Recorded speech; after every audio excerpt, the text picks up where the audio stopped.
ድምፅ ሪል የሆነ ድምፅ ስለሆነ ያ በነቢዩ በሳሙኤል በኩል ይሰራ የነበረ የእግዚአብሔር መንፈስ ከሆነ ሰዎች ጋር ሄደህ ስትናገር ይሆን ነበረ ማለት ነው። ራስህ ነው የተናገርከው።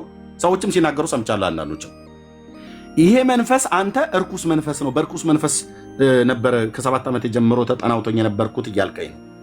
ቦንኬ የተናገረው በማን መንፈስ ነው ብዬ ስልህ ልትመልስ አልቻልክም። አንድ ሁለተኛ አንተ ራሱ ስትናገረው የነበረውን ድምፅ ማለት ሲናገር የነበረውን ድምፅ ሰምተህ ለሰዎች ሄደህ ስትናገር ነበር፣ ስትናገር ይሆን ነበረ እና ዛሬ ምን አልከን በአደባባይ ላይ በአጋንንት መንፈስ ነበር ያጋንንትን መንፈስ ነበር ስሰማ የነበረው አልክ። አመት እንደዚህ ብዬ ሊሆን ይችላል፣ ድምፅ ትሰማ ነበር ሰምቼ ሊሆን ይችላል።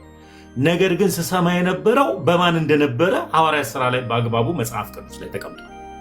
አሁን ላይስ ያለው እነ ጳውሎስ ያገለገሉበት እውነተኛ የሆነችዋ አንዲቷ ክርስቶስ ኢየሱስ በደሙ የመሰረታት ስርዓት ያለባት ነገርን ሁሉ በልክ የምታስተምር እውነተኛና ቀጥተኛ የሆነች ሃይማኖት ጋር ነው የመጣሁት። ጥያቄ ሁልጊዜ የሚወራው ስለ ምንድን ነው? ከኃጢአታችን መንጻት ነው። ከኃጢአታችን ድነን ለነፍሳችን ነው ድህነት የምናወራው።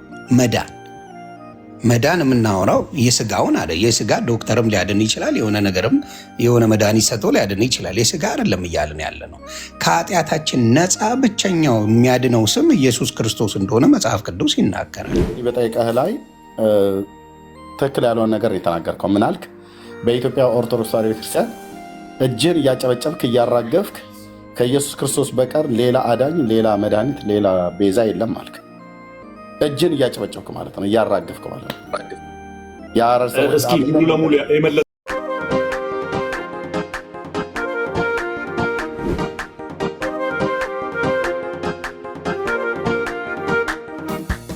ስንሰማ የሚሰጠን ያ ድምፅ ምንድን ነው? ምንም ማንም ዲናይ ሊያደርገው የማይችለውን ከብሉይ ኪዳንና ከአዲስ ኪዳን ከቃሉ ላይ ሁሉ ጭምር ተንተርሶ ነው ጌታ የሚሰጠን ማለት ነው። ያንን ቃል ስንሰብክ ለብዙ ሰዎች መልእክት ይሆናል፣ ወይ ደግሞ የጊዜው መልእክት ሆኖ ሰዎች ካሉበት ነገር ውስጥ ከሀዘናቸው ውስጥ ወጥተው መጽናናት እንዲያገኙ ከበሽታቸው ውስጥ ወጥተው እንዲፈወሱ ማለት። አንተ ብቻ እኮ ብለህ አይደለም የምሰማው። ያን ድምፅ እኔ እኮ ዛሬ የምሰማዋለሁ ብራዘር። ኦኬ ያን ድምፅ የማ ድምፅ ነው ብዬ ስልህ ሐሰተኛው ክርስቶስ ነው አልከኝ። ኦኬ የሐሰተኛው ክርስቶስ ከሆነ ለሰዎች ሄደህ ስትናገር ግን መልእክት ይሆንላቸው ነበረ ብለኛል ከጥቂት ደቂቃ በፊት። እንዴት ከሐሰተኛው ክርስቶስ የተናገርከው መልእክት ቃል እግዚአብሔር ነው ባይዘው የሚሰጥ ደግሞ በቃሉ ላይ ተንተርሰ ነው የምትናገረው። ኦኬ በቃሉ ላይ ስትናገር ለሰው መልእክት ነበረ። የሰራዊት ጌታ እግዚአብሔር እንደዚህ ይለኛል ብለህ ስትናገር ነበረ። ስለዚህ አንተ በእኛ ጋር በነበርክበት ሰዓት ላይ ከሕፃንነት ጀምሮ የተጠናወተ ክፉ መንፈስ ነበረ ማለት ነው። በዛ በክፉ መንፈስ ሆነ ነው የምታገለግለው የነበረው ማለት ነው። ታሚ መልሰው። አሁን እኔ ኤርሚያስ ኦኖፍ የሚያደርገው አምላክ መልሰው የሚሳደቡትን አንዴ ልናገር። የምትሳደቡትን ታያቸው። ለእኔም ለተሜም ስድብ ብርቅ አይደለም። ታያቸው። ባይሳደቡ ጥሩ ነው፣ ግን አንደበቱን የማይገዛ ትውልድ መሳደብ ይችላል። ታያቸው። ታሜ እቺ ዋና ኪ ናት፣ መልስልኝ። ስለዚህ አንተ በእኛ ውስጥ በነበርክበት ሳለ ከ7 ዓመት ጀምሮ የተጠናወተ ክፉ መንፈስ ነበር ማለት ነው። ድምፅ የሚያሰማህ ወይ በዘር የሚሰራ መንፈስ ነበረ ማለት ነው፣ ወይ ደግሞ አንተን በግል አታክ ያደረገ ነገር መንፈስ ነበር ማለት ነው። ምክንያቱም በቤተሰቦቻችን የሚሰራ መንፈስ ስላለ ነው ተሜ፣ እንጂ ቤተሰቦች አማኞች እንደሆኑ አውቃለሁ። ስለሰማው ከአንተም አፍ ስለሰማው ከሌሎችም አፍ ስለሰማው አያቴ ጸሎት ሰው ናቸው። አድምጥ ተሜ፣ አያቴ ጸሎት ሰው ናቸው። እናቴ ጸሎት ሰው ናት። የለየላቸው ጴንጤዎች ናቸው። ቤተሰብ ሁሉ በጌታ የሚያምን ነው። አንተ ከሕፃንነት ጀምረህ ስትሰማው የነበረው ድምፅ ኦኬ፣ ቅድም ሰማው ነበር፣ የተገለጠ ድምፅ ነው። ከዛ ሄጄ ለሰዎችም ስናገር ይሆን ነበር ብለህ አልከኝ። ኦኬ፣ ለሰዎች ከሆነላቸው ድምፁ ትክክል ነው ማለት ነው። አንተ ማነህ የ7 ዓመት ሕፃን ልጅ የሌላን ሰው የህይወት ታሪክ የምታውቅበት?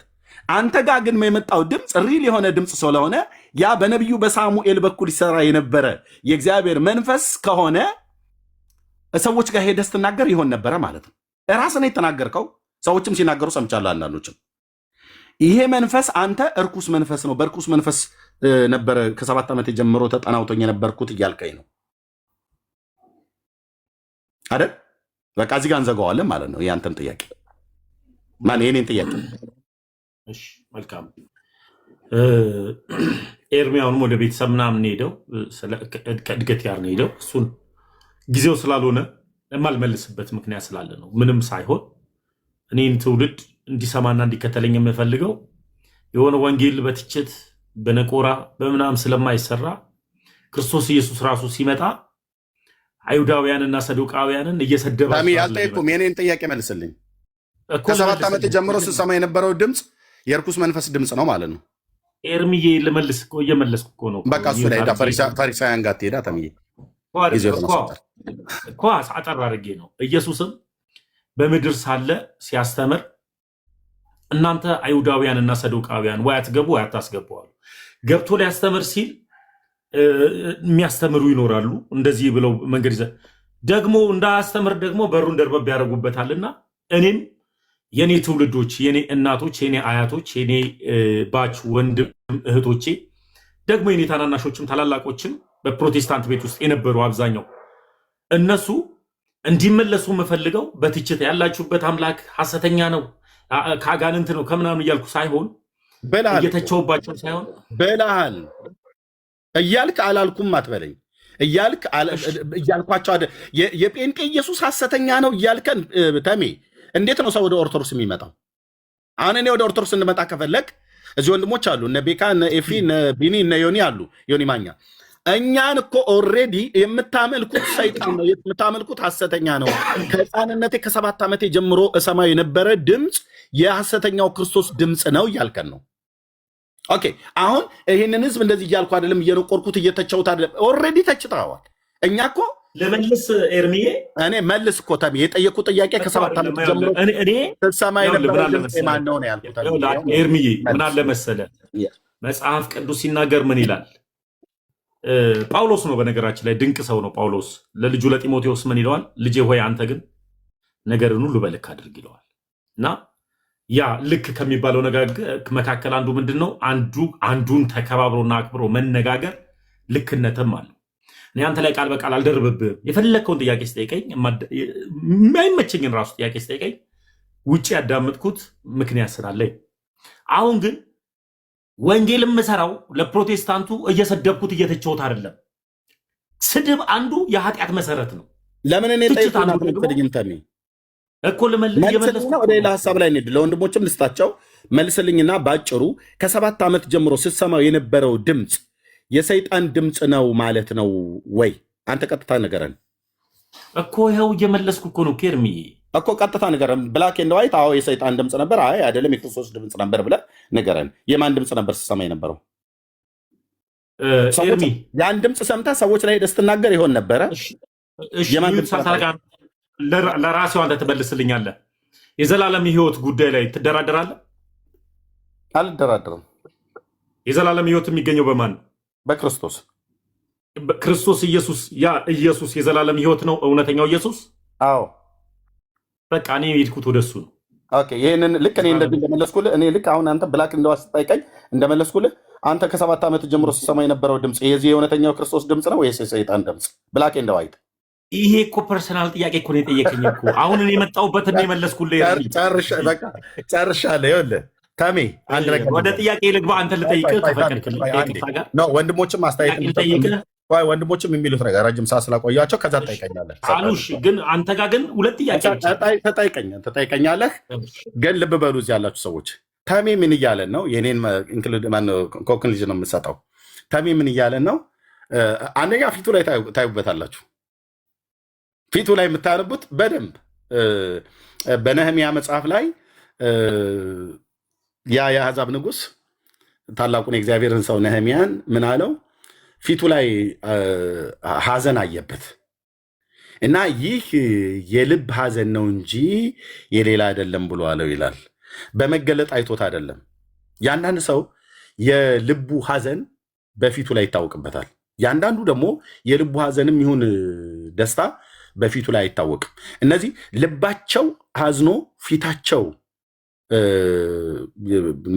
በልባቸው ክፋትን ተሞልተው ፊታቸው ፍቅርን የሚያሳይ ሰዎች የተጻፉ ማለት ነው። ይሄኛው ግን የአሕዛብ ንጉሥ ነህምያ ላይ ያየውን ሐዘን ይህ የልብ ሐዘን ነው አለው። ኦኬ ሰው በልቡም ሲያዝን በልቡም ሲደሰት ያስታውቃል፣ ፊቱ ላይ ይታወቅበታል። አንዳንድ ሰዎች አይታወቅባቸውም፣ አንዳንድ ሰዎች ግን ይታወቅባቸዋል። ተሜ አሁን የተናገርከው እኔ አልገባኝም። ኤርሚዬ ትንቢት ጀመርክ እዚሁ ላይ አድመጠኝ። ቆይ እኔ አልጨርስኩም። ልጨርስና እኮ ከትንቢቱ ወጥተህ ሀሳብ ላይ ጨርስና እኔ ወደ አንተ ጥያቄ ልግባ። በጌታ ልጨርስ። በቃ ትንቢትህንም ተወው፣ ሁሉንም ነገር ተወውና ጠይቀኝ። ልጨርስ። ለምን እንደምተው እኔ እኮ ዝም ብዬ ቆይ አድመጠኝ። እስከ መጨረሻው ድረስ ጥያቄ እናዳምጫለሁ። አድመጠኝ። ሲነሽጠኝ አይደለም እኔ ትንቢት የምናገረው ታውቃለህ። ኦኬ ታውቃለህ። ሲነሽጠኝ አይደለም ትንቢት የምናገረው። ኦኬ ልብ በልና ስማኝ። ጌታ እግዚአብሔር ነበረ ሲናገረኝ የነበረው ከህፃንነቴ ከ7 ዓመቴ ጀምሮ ብለህ በእኛ በወንጌላውያን አማኞች በነበርክበት ሰዓት ላይ እኔን ራሱ ስትናገረኝ ሁሉ ሰምቻለሁ። እና ያ የእግዚአብሔር ሰው ቦንኬ ሁሉ መጥቶ ከጀርመን ባገለገልበት ሰዓት ላይ መድረክ ላይ ጠርቷቸው ፕሮፌቲክ ወርድ ሜሴጅ ካመጣላቸው ህፃናት መካከል አንዱ አንተ ነበርክ። ይሄን ሰው አንተ አታውቀውም፣ አትጻጻፉም ኢሜይል። እሱ ጀርመን ነው፣ አንተ ኢትዮጵያዊ ነህ። በእድሜ አትገናኙም፣ በእውቅና አትገናኙም። እሱ በሚሊየን የሚቆጠር ትውልድን በዓለም ላይ ተመላልሶ አገልግሎ ወደ ጌታ የሄደ ሰው ነው። ያመጣልህ ሜሴጅ አለ። ኦኬ ያ ቆይ አድምጠኝ። ቦንኬ የተናገረው በማን መንፈስ ነው ብዬ ስልህ ልትመልስ አልቻልክም። አንድ ሁለተኛ፣ አንተ ራሱ ስትናገረው የነበረውን ድምፅ ማለት ሲናገር የነበረውን ድምፅ ሰምተህ ለሰዎች ሄደህ ስትናገር ነበር። ስትናገር ይሆን ነበረ እና ዛሬ ምን አልከን? በአደባባይ ላይ በአጋንንት መንፈስ ነበር የአጋንንትን መንፈስ ነበር ስሰማ የነበረው አልክ አይደል? ተሚ ለምን ወደ ግራ ወደ ቀኝ በጣም የሚገርመኝ ነገር ምንድን ነው? ፊት ለፊት እያየኸኝ ወደ ግራ ወደ ቀኝ ለምን እያየህ ታወራኛለህ? እኔን አዳምጠኛውልኝ። በጣም የሚገርመው ነገር ምንድን ነው? አብስለ ነው ገለን የመጣ ነው ቶፒክ ላይ እንደገና አልበሰለም። ለምን መቼ አልበሰለም?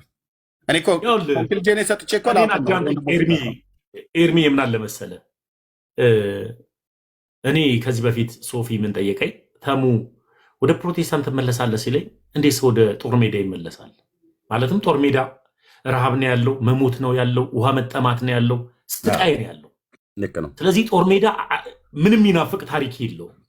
እንዴት ወደ ጦር ሜዳ የሰው ልጅ ይመለሳል የሚል ሀሳብ ነው ያሰብኩት። ልክ እንደዚሁ እንደማልመለስ እና ማልመለስበት ምክንያት ጦር ሜዳ መሆኑን በአግባቡ ተናግሬያለሁ። ያ ማለት ምን ማለት ነው? ምድራዊውን ሰማያዊውንም የዘላለም ህይወትና የምድራዊውንም እንኳን እረፍት የአእምሮ እረፍትን እኔ ነኝ የጠፋሁት። ኤርሚ መጥቻለሁ። አለ እና ስታክስ ያደረግብኝ ነው። እጅ ሲንቀሳቀስ ምናልባት አንዳንድ ካሜራ እንደዛ ሊሆን ይችላል። እጅን ብዙ ሼክ አደረግከው ማለት ነው። ምድራዊውንም ዘላለማዊውም እረፍት የሚኖረው በክርስቶስ ኢየሱስ ስለሆነ ያም የክርስቶስ ኢየሱስ እረፍት ያለው አንዲቱ ሃይማኖት ጋር ነው ብዬ ስላሰብኩ ነው የሄድኩት።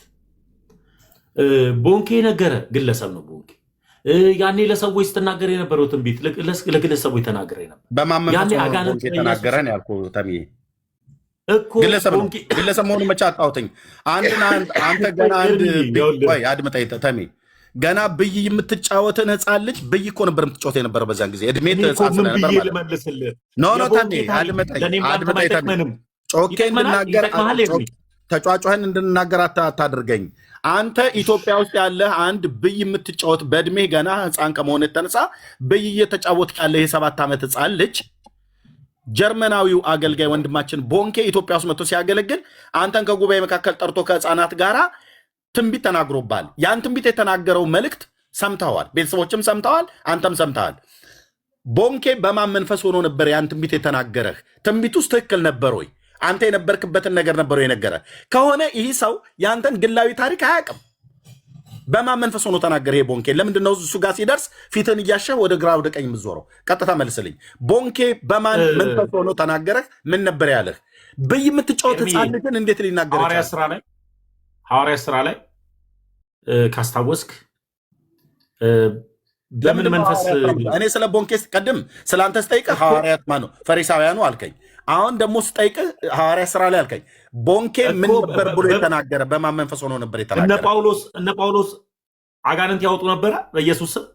አልጠየኩም። እንደ ላይ አስወጡ ነው እንዴት እኮ ልነግርህ እኮ ነው። አሁን ሐሳቡን እዚህ በመጽሐፍ ቅዱስ ቀጥታ ቦንኬ በማን መንፈስ ሆኖ ነበር የተናገረ? አጋንንትን ያስወጡ እነ ጳውሎስ በኢየሱስ ስም አጋንንት ያወጡ ነበረ።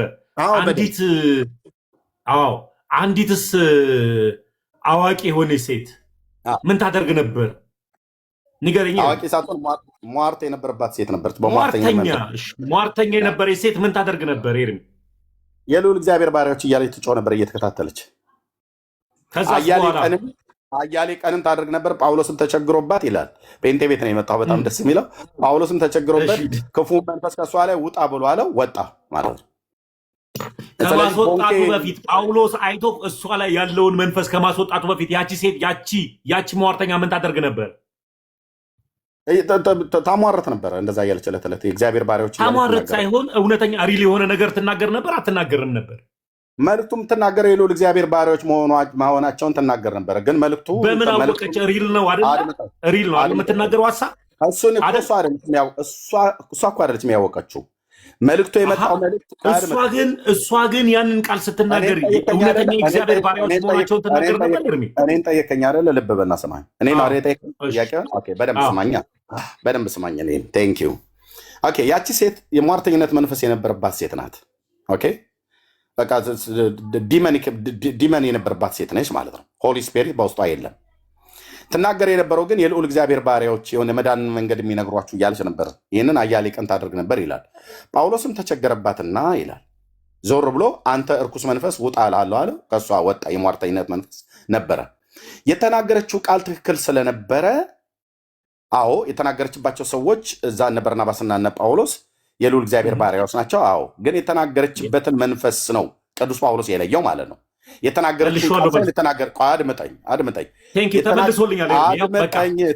አድምጠኝ ፕሊዝ። የተናገረችውን ቃል ሳይሆን የተናገረችበትን መንፈስ ነው። እንደዚህ አይነት ነገር አሁን ኢዮብ ምን ይናገራል? ይሄ ከማን መንፈስ ወጣ ብሎ ይላል። አየህ፣ አንድ ሰው ሲናገር በማን መንፈስ ሆኖ ነው የሚናገረው? ስለዚህ አንተ ልክ እንደዚችው እንደ ሴትዮ የሟርተኝነት መንፈስ ነበረብኝ እያልክ ነው ከ7 ዓመት ጀምሮ። እኔ የፈለግከውን አንተም አልከኝ፣ ቦንኬን አልከው፣ አንተ በለው ራስህ።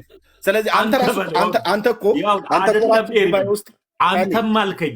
ቆይ ኤርሚ፣ አሁን እኔ ደግሞ ድል ውስጠኝ። አንተም አልከኝ፣ ቦንኬንም አልከው፣ ሌላም አገልጋዮችንም በዛ መንፈስ ነበሩ። ቦንኬን ከሆነ የምጠይቀኝ ታዲያ ምን ላድርግ? ኤርሚ የእግዚአብሔር መለስኩልህ የመለስክልኝ ያንተን መልሰልኛል። ያ ሀሳብ ነው ሀሳቡ። አሁን እኔ የመጣሁበት ሀሳብ የነ ጳውሎስ መንፈስ ያንተን መለስክልኝ እኮ የነ ጳውሎስ አምላክ ጋር ነኝ አሁን እኔ ያለሁት። ኦኬ አድመጠኝ። አሁን መለስክልኝ። ተሜ ምን እያለን ነው? ከ7 ዓመት ጀምሮ የሟርተኝነት መንፈስ ነበረብኝ። በሟርተኝነት መንፈስ ነበረ። ልክ ያቺ በፊልጵስዩስ ከተማ ላይ የነበረችዋ ሴትዮ በሟርተኝነት መንፈስ ተይዛ ለነ ቅዱስ ጳውሎስ የመዳን ወንጌል የሚነግሯችሁ የልዑል እግዚአብሔር ባሪያዎች እያለች ትናገር እንደነበረው እኔም ከ7 ዓመት ጀምሮ የሟርተኝነት መንፈስ ነበረብኝ፣ በዛ መንፈስ ነው ለሰዎች ስናገር የነበረው ብሎ ተሜ እንደዚህ ዘግቶታል ማለት ነው። ስለዚህ ተሜ ምንድነው ማለት ነው? በላዩ ላይ የሚሰራው መንፈስ አንድ ጊዜ ኤርሚዬ፣ አሁን በደንብ ግልጽ አለ። ተሜ ነበረበት እንትና ነበረበት። ያኔ የነበርኩበትን ነው እየነገርኩ ያለሁት። መጽሐፍ ቅዱስ ለትምህርታችን የሆንልን ዘንድ ተጽፎልናል። ደግሞ ከትንቢትም በላይ ደግሞ የጸና መጽናኛም መኖሪያም የዘላለም ሕይወት ማግኛም ከትንቢት በላይ የጸና እግዚአብሔር ቃል አለ ለእኔም ላንተ። እዛ ቃል ውስጥ ያለውን ሀሳብን ስነግር በቃ መልሱ ተመልሶልሃል። አሁን እዛ መልስ ላይ ከመለስኩልህ ለእኔ ግን እድል ብትሰጠኝ ብጠይቅህ ሌላ ጥያቄ በቃ ጨረስ ነው። ከልጅነት ጀምሮ እኔ ኮንክሉዥን ልስጥና ለወንድሞች ልስጣቸው። ከዛ አንተ ጥያቄውን ትቀጥላለህ። እኔ ላይ የምጠይቀው ወንድማችን ግልጽ አድርጎ መልሶልኛል። ክፍሉ በሐዋርያት ሥራ መጽሐፍት ላይ ነው ያለው። በፊልጵስዩስ ከተማ ላይ ነው። የሟርተኝነት መንፈስ የነበረባት ሴት ነበረች። በርናባስና ጳውሎስን በርናባስና ጳውሎስን ወይ ሲላስን ከሁለቱ አንዱ ማለት ነው፣ ግን ከጳውሎስ ጋር የነበረው አንዳንዴ ሲላስን በርናባስም ስለነበረ ማለት ነው። አይ ቲንክ ሲላስ ይመስለኛል። አዎ ሲላስ ነው። በርናባስ ሐዋርያት ሥራ መጽሐፍ ምዕራፍ 14 ላይ ነው። ይሄኛው 16ኛው አካባቢ ላይ ስለሆነ ኦኬ። የሟርተኝነት መንፈስ የነበረባት ሴት ነበረች። እቺ ሴት እየሄደች ዕለት ዕለት የመዳን ወንጌል የሚነግሯቸው የልዑል እግዚአብሔር ባሪያዎች እያለች ትል ነበር። የምትናገረው ነገር ከባሪያው ከጳውሎስ ከእግዚአብሔር ሰው ጋራ በትክክለኝነት አገልጋይ እንደሆነ እየተናገረች ነበር። ግን የተናገረችበትን መንፈስ ዴዘር ነው ያደረገው የለየው ቅዱስ ጳውሎስ በሱ ባደረው በእግዚአብሔር መንፈስ ቅዱስ ነው። ስለዚህ ሴትዮዋ ላይ የሟርተኝነት መንፈስ ስለነበረ ገስጾ ክፉ መንፈስ ከላዋ ላይ ያስወጣል። ይህን ጥያቄ ጠየቅኩት። ለምንድን ነው እኔ መልእክቱን ቦንኬ በአንተ ላይ የተናገረው በእግዚአብሔር መንፈስ ሆኖ ነው ወይስ በራሱ ብዬ ስለው የሐዋርያት ሥራ መጽሐፍ ምዕራፍ 16 አለ። ምን እያለ ነው? ቦንኬ በሟርተኝነት መንፈስ ነበር እያገለገለ የነበረው ነው መልሱ። ቃል በቃል አላውለውም፣ ግን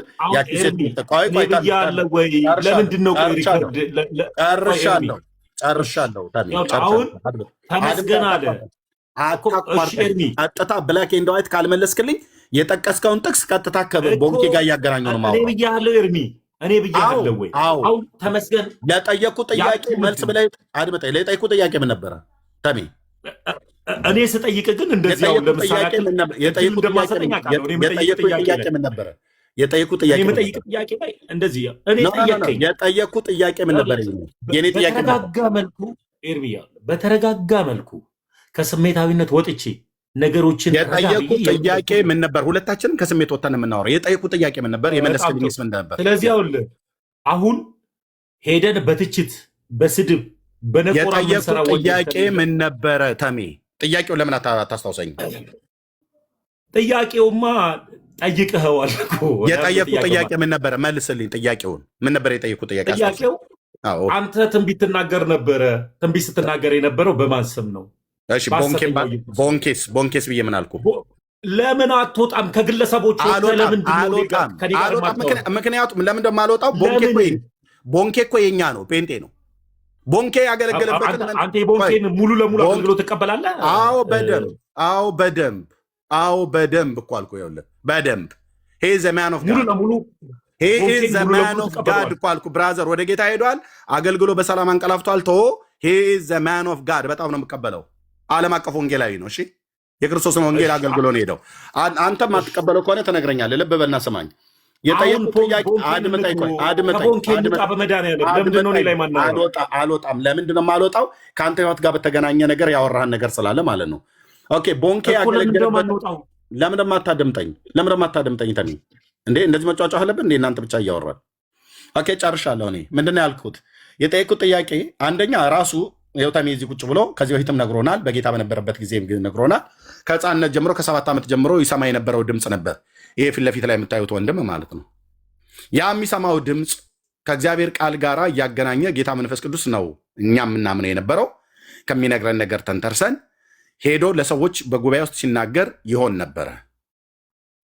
ይታያችሁ፣ የሚሰማው ድምፅ የእግዚአብሔርን ቃል ተንተርሶ ነው የሚሰጠው። ኦኬ እግዚአብሔርን ቃል ይሰጠዋል ማለት ነው።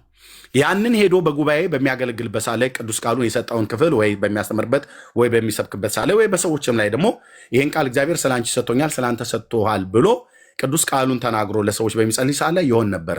አንድ ሁለተኛ እርኩስም መንፈስ በጌታ በኢየሱስ ክርስቶስም እያለ ገስጾም ሲያስወጣ ይወጡ ነበረ። እዚህኛ ጋር በነበረበት ጊዜ ማለት ነው። ተመስገን ይኸው የምታዩት ሰውዬ ማለት ነው። ኦኬ ከወጣ በኋላ የጴንጤዎች ኢየሱስ ልዩ ኢየሱስ ነው፣ ባዕድ ኢየሱስ ነው፣ ሐሰተኛው ኢየሱስ ነው አለ። አሁን ይህን ሁሉ ጥያቄ ለመጠየቅ ምክንያት ሆነኝ ይሄ ነው። ኦኬ የጴንጤዎች የኛ ኢየሱስ ልዩና ባዕድ ኢየሱስ ለመሆኑ በትምህርት ነው አሁን ቀጥለን ባለው ላይ እናያለን ማለት ነው። ኦኬ ባዕድ ኢየሱስ ለመሆኑ ልዩ ኢየሱስ ለመሆኑ አንተ ግን አስቀድመህ ስትሰማ የነበረው የማን መንፈስ ነው ብዬ ስለው ሊመልስልኝ አልቻለም፣ እንዳያችሁት ማለት ነው። ኦኬ አይ በሐሰተኛው ክርስቶስ ነበር የምታገለግለው ብዬ ስለው አንተ አልካለኝ። አንተ መልስ ብዬ ስለው አይመልስም። ኦኬ ከተናገርከው ነገር የተነሳ ተንተርሼ ልናገር ብዬ ስለ አንተ ነው ያልከው ይለኛል። አሁንም በአንተ ላይ ሰራ የነበረው መንፈስና ቦንኬ ስለ አንተ ትንቢት የተናገረው በማን መንፈስ ነው ብዬ ስለው ትዝ ይልሃል ሐዋርያት ሥራ ላይ በጳውሎስ ዘመን አለኝ። አዎ አልኩት። ያችን ሴት ጠራ፣ ፊልጵስዩስ ከተማ ላይ የነበረችዋል የሟርተኝነት መንፈስ የነበረባትን እሷ የመዳንን መንገድ የሚነግሯቸው የልዑል እግዚአብሔር ባሪያዎች እያለች አያሌ ቀን ትጮህ ነበረ እና የተናገረችው ነገር ትክክል አይደለም ብሎ አለ። አዎ ትክክል አይደለም። ይህንም ጳውሎስ እኮ የለየው በላዩ ላይ ባለ በእግዚአብሔር መንፈስ ነው ዴዘር ነው ያደረገው ማለት ነው። ኦኬ ስለዚህ እኛም ደግሞ ዴዘርን ስናደርገው በወንድማችን በተመስገን ላይ እኛ ከመናገራችን በፊት ራሱ ይናገር። ይሰማው የነበረው ድምፅ የሟርተኝነት መንፈስ ነው እያለን ነው። ቦንኬም በእኔ ላይ የተናገረብኝ በሟርተኝነት መንፈስ ነው እያልክ ነው አይደል? እኔ ያው ኤርሚ አንተ አልክ ለአንተ በለው። ታዲያ አንተ ምን ነው እያልከን ያለው? አንተ አልክ አንተ ምን እያልከን? የአንተን ንገረን። የኔን ሽተው ለእኔ አንተ አታውቅልኝም ኤርሚ። አሁን ትልቁ ነገር አንተ ለምን አትነግረንም?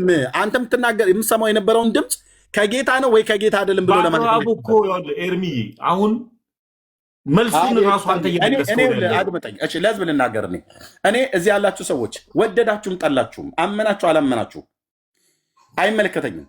የልዑል እግዚአብሔር አገልጋይ ነኝ። የጌታዬን ድምፅ የምሰማ ሰው ነኝ። የሰማሁትን ቀጥታ ነው የምናገረው።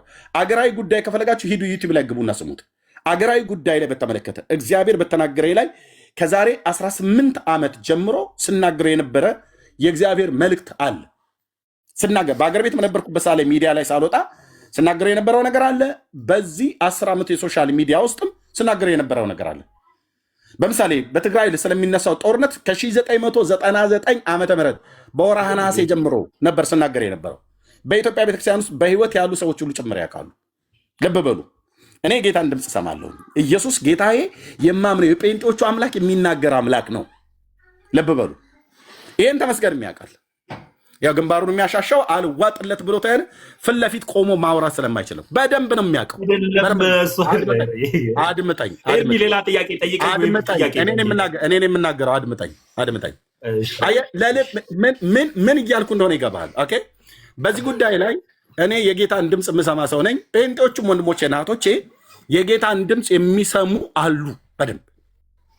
ለምን? የምናመልከው ኢየሱስ ክርስቶስ በዮሐንስ ወንጌል መጽሐፍ ምዕራፍ 10 ላይ በጎቼ ድምፄን ይሰማሉ፣ ይከተሉኛል፣ ያውቁኛል፣ ከሌሎች ይሸሻሉ ብሎ ያለው አምላክ በእኔ ውስጥ አለ፣ በመንፈሱ አድሯል። በዮሐንስ ወንጌል መጽሐፍ ምዕራፍ 14 ቁጥር 15 እና 16 ላይ እሱ የእውነት መንፈስ በሚመጣ ሰዓት ላይ በእኛ ውስጥ እንደሚኖር ዓለም እንደማያውቀው እኛ ግን በእኛ ውስጥ ስለሚኖር እንደምናየው እንደምናውቀው ወደ እውነት ሁሉ እንደሚመራን እንደሚናገረን የእግዚአብሔር ቃል ይነግረናል። ያ በእኔ ህይወት ላይ አክቲቭ ሆኖ ይሰራል። ማንም ምንም አይጨምርልኝም፣ ምንም አይቀንስልኝም። ይሄ በክርስቶስ ቤተክርስቲያን ታሪክ ውስጥ ይሰራል። በወንጌላውያን አማኞች ወንድማችን ተሜ ከ7 ዓመት ጀምሮ ይሄን ድምፅ ይሰማ ነበረ። ኦኬ፣ ይሄን ድምፅ ይሰማ ነበር። ይሄን ድምፅ ሰምቶ ከጀርመን ሀገር የመጣው ወንድም ይሄንኑ አረጋገጠለት። እኛ እንደሚገባን ከነገረን፣ በጌታ በነበረበት ጊዜ ከነገረን፣ አሁን ላይ ሆኖ አይደለም። ይህንኑ ድምፅ አረጋገጠለት። የማን? በወንድማችን ቦንኬ ላይ የሚሰራው የክርስቶስ መንፈስ በዚህ ብላቴና አሁን እዚህ ጋር የምታዩት ፊት ለፊት ላይ የ7 ዓመት ልጅ ሆኖ በነበረበት ጊዜ ጀምሮ ሲሰማ የነበረውን ድምፅ በይ እየተጫወተ አድመጠኝ፣ ቆይ በይ እየተጫወተ ሁሉ ጭምር ሲሰማ እሰጥሃለሁ። ጨርሼ ልሰጥህ ነው። አታቋርጠኝ። ጨርሼ እሰጥሃለሁ። መቼ ትሰማኛለህ? ጨርሼ እሰጥሃለሁ። ይኸውልህ ጨርሼ ልሰጥህ ነው። ስለዚህ ጨርሼ እሰጥሃለሁ እኮ አልኩህ። ጨርሼ እሰጥሃለሁ። ስለዚህ ይሄ ብይ ተጫዋች ልጅ በዘመኑ ሕፃን ስለነበረ ማለት ነው። ብይ እየተጫወተ በነበረበት ጊዜ ቦንኬል አገልግሎት ኢትዮጵያ ውስጥ ሲመጣ መድረክ ላይ አውጥቶ ትንቢት ከተናገረላቸው ሕፃናት መካከል አንዱ ነው። የልዑል እግዚአብሔር መንፈስ አመልክቶት ማለት ነው። እኔ መንፈሳዊ ሰው ነኝ። መንፈሳዊ ነገር ከመንፈሳዊ ነገር ጋር ነው አያይዤ የምረዳው። ቦንኬ ሐሰትን ይናገራል ብዬ እንደዚህ አፌ እንደፍሬ የምናገር ሰው አይደለሁም። ሰው እንደሆነ በአቅም ሊሳሳት ይችል ይሆናል፣ ግን ትንቢት ተናግሮልኛል አለ። ልብ በሉ፣ አያቱ የጸሎት ሰው ናቸው፣ እናቱ የጸሎት ሰው ናቸው፣ በጌታ የሚያምኑ ናቸው። እሱ ከሕፃን ጀምሮ የሚሰማው ድምፅ ነበረ። በእግዚአብሔር ሰው በኩል የተነገረው መልእክት ነበረ። ኦኬ። ይህንን ኢየሱስን በጴንጤዎች ቤት በነበርኩበት ሳለ በስሙ አጋንንት እያስወጣው ሳባር ነበር አለ አጋንንትን። ኦኬ። አሁን ግን ይህንን ኢየሱስን ሐሰተኛ ነው ብሎ አለ ወደ ኦርቶዶክስ ሲሄድ። እኔ ደግሞ ጥያቄ ምንድን ነው? አሁን ወደ ኦርቶዶክስ ስትሄድ ሐሰተኛ ነው ብለህ ያልከው ኢየሱስ ትናንትና እኮ በምስር ክርስቶስ ቤተክርስቲያን በነበርክበት ሳለ በስሙ አጋንንት ስታስወጣ ነበር፣ በስሙ ትንቢት ስትናገር ነበረ እያልኩት እየጠየቅኩት ነው። እና በስሙ ትንቢት ከተናገርክ በስሙ አጋንንት ካስወጣህ እንዴት በባዕድ ኢየሱስ እንዴት ታስወጣለህ? በባዕድ ኢየሱስ እንዴት ትንቢት ትናገራለህ? ባዕዱ ኢየሱስ እንዴት ይናገራል እያልኩት ነበረ። ለዚህ መልስ የለውም። እስካሁን ድረስ እያያችሁት ግንባሩን ያሻል ፊቱን ያሻል ማለት ነው። ኤርሚ አመሰግናለሁ። እድል የምትሰጠኝ ይመስለኛል። አሁን ያው ወንድሞች የሚሉት ነገር ካለ ይበሉ። ከዛ ጥያቄ ይጠይቀኛል። አንተ ግን አውራ የፈለግከውን አንተ ካወራ በኋላ ወንድሞች በዚህ ሀሳብ ላይ የሚሰጡት ኮሜንት ካለ ተቀብለን ይስጡና ጠቅላላ አድርጌ ሀሳብ ሰጥና እነሱ በሚያነሱት ላይ አጠቀልም።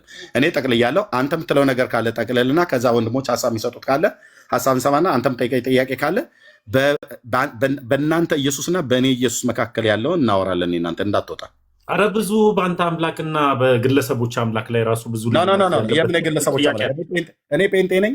መላውን ጴንጤ ወክዬ ነገረ ክርስቶስን እኔ እናንተ እዚሁ እናወራለን። አረ ነገረ ክርስቶስን ብቻ ሳይሆን ልዩ ነው ያልከውን ኢየሱስን ቅድመ ዓለም ጀምሮ እኔ እናንተ እናወራዋለን። በጣም ጥሩ ልዩ ኢየሱስ።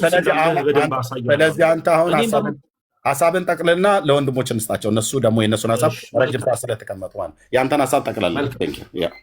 መልካም እንደምታዩት ንግግሬ ላይ ሁላችሁም እንደሰማችሁት እኔ መጽሐፍ ቅዱስ የሆነ ሀሳብን ሳወራ ኤርሚ ራሱ መልሱን ሲመልስ ነበር። ሐዋርያት ሥራ ላይ ምዕራፍ 16 ላይ ያለችዋንም ያቺ ማወርተኛ ሴትን እና እነ ጳውሎስ እነ ባርናባስ ሲያገለግሉ የነበረበት እና ደግሞ እኔ ወደ እውነተኛው እነ ጳውሎስ ሲያገለግሉበት ወደ ነበረው ክርስቶስ ኢየሱስ እንደመጣውኝና ያኔ የነበርኩበት በየትኛው ቦታ እንደነበርኩኝ በአግባቡ መጽሐፍ ቅዱስ ላይ ስለተቀመጠ ምናወራው ማንም ሰው ቢናገር እንደ እግዚአብሔር ቃል ይናገር ስለሚል ላወራበትም ልናገርበትም የምችለው እንደ እግዚአብሔር ቃል ነው ልናገር የምችለው። እከሌ በ7 ዓመት ነግሮ ነበር ሊነግረኝ ይችላል። አንተ በ7 ዓመት እንደዚህ ልትል ብዬ ሊሆን ይችላል። ድምፅ ትሰማ ነበር ሰምቼ ሊሆን ይችላል። ነገር ግን ስሰማ የነበረው በማን እንደነበረ ሐዋርያት ሥራ ላይ በአግባቡ መጽሐፍ ቅዱስ ላይ ተቀምጧል። አሁን ላይስ ያለው እነ ጳውሎስ ያገለገሉበት እውነተኛ የሆነችዋ አንዲቷ ክርስቶስ ኢየሱስ በደሙ የመሰረታት ስርዓት ያለባት ነገርን ሁሉ በልክ የምታስተምር እውነተኛና ቀጥተኛ የሆነች ሃይማኖት ጋር ነው የመጣሁት። ጥያቄ ወደዚህ እውነት ስመጣ ሰው ቁማር አይጫወትም። በዘላለም ህይወት ጉዳይ ነው። ካርታ አይደለም ወይም ደግሞ ኮንከር አለም እየተጫወትን ያለ ነው። የዘላለም ህይወት ይባላል። ደም ፈሶ ላብ እንዳላበ ሰው በላብ ነው የዳንኩት አይደለም። ነጭ የደም ላብ በቀራኒው መስቀል ላይ ዋጋ ከፍሎ ያዳነኝን ክርስቶስ ኢየሱስን የተከተልኩት። ስለዚህ ያ ኢየሱስ ክርስቶስ ልዩ ኢየሱስ ነው ብዬ ማሰበው ነው። ምንድነው ጴንጤው ጋር ያለው ኢየሱስ ለምን ልዩ ኢየሱስ አልከው? አንድ አካል ሁለት ባህሪ ነው ያለው።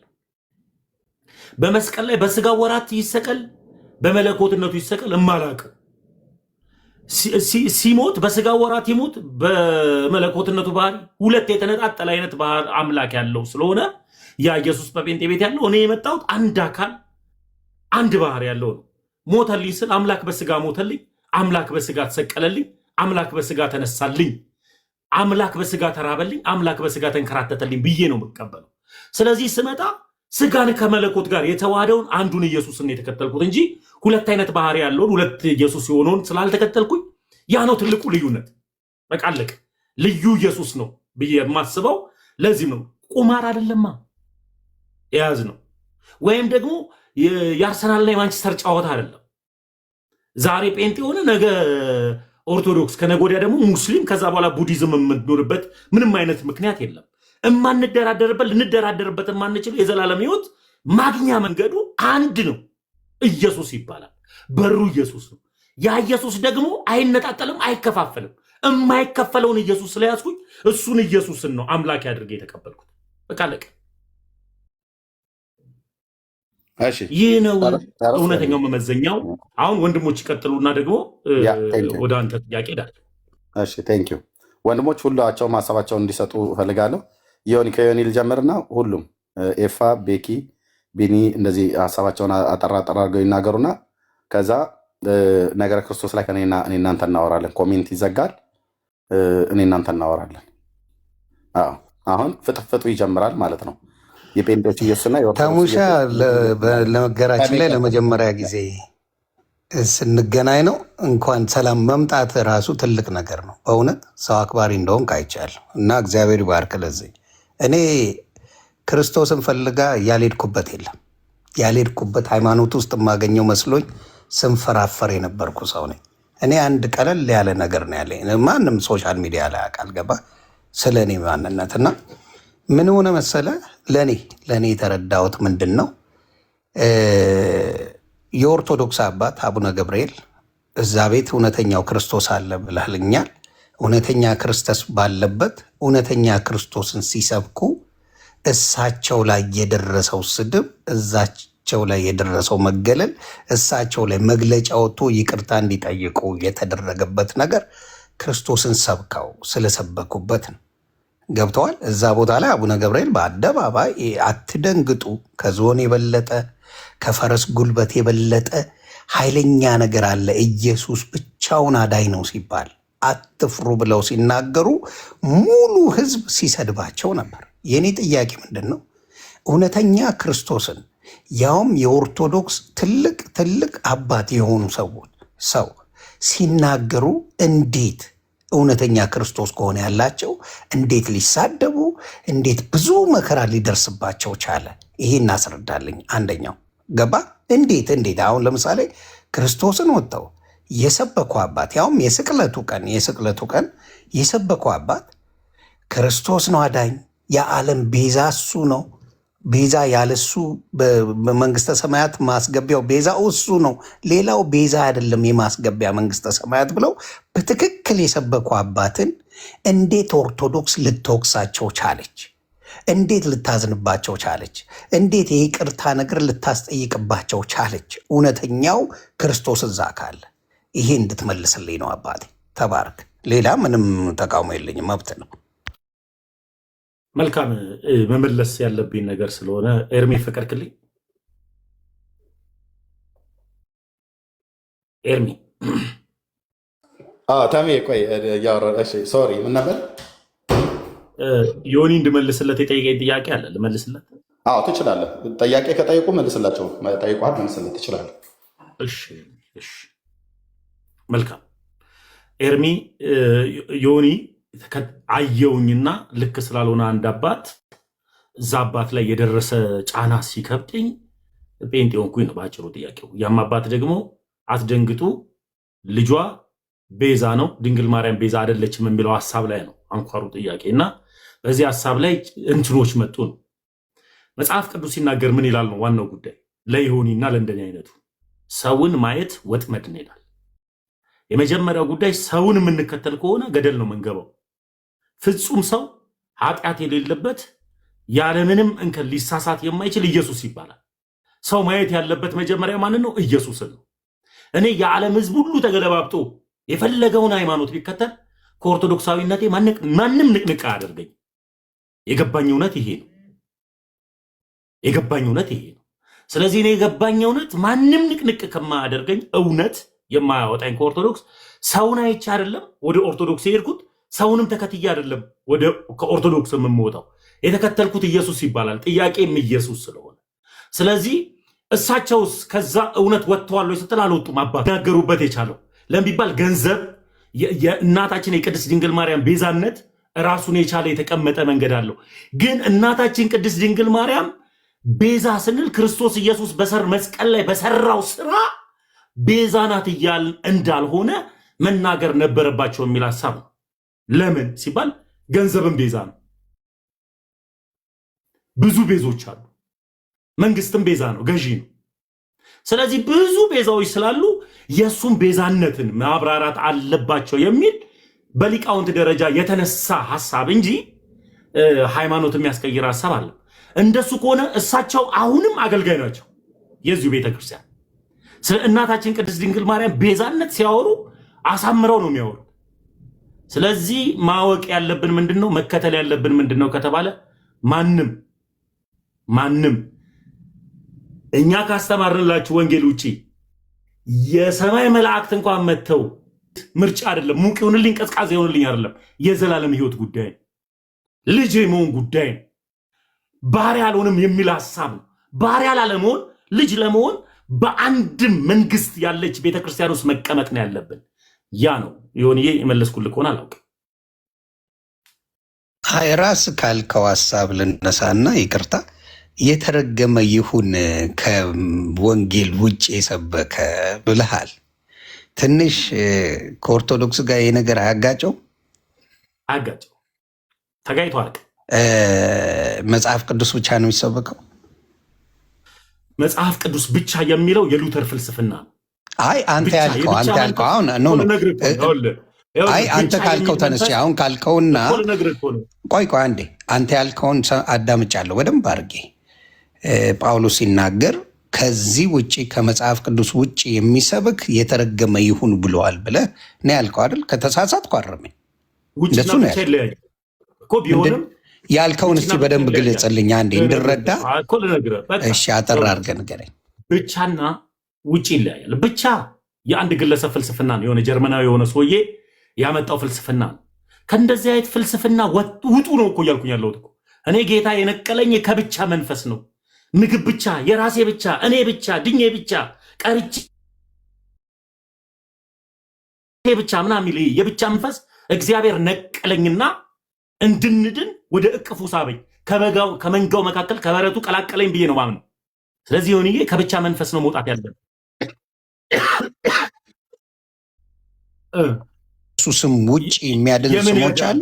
አሁን ጥሩ ጥያቄ ጠይቃል። የምን መዳን?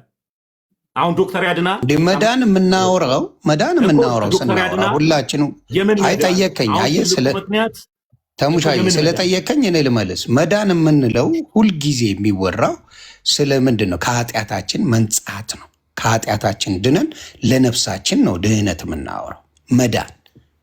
መዳን የምናወራው የስጋውን አለ። የስጋ ዶክተርም ሊያድን ይችላል። የሆነ ነገርም የሆነ መድኃኒት ሰጥቶ ሊያድን ይችላል። የስጋ አይደለም እያልን ያለ ነው።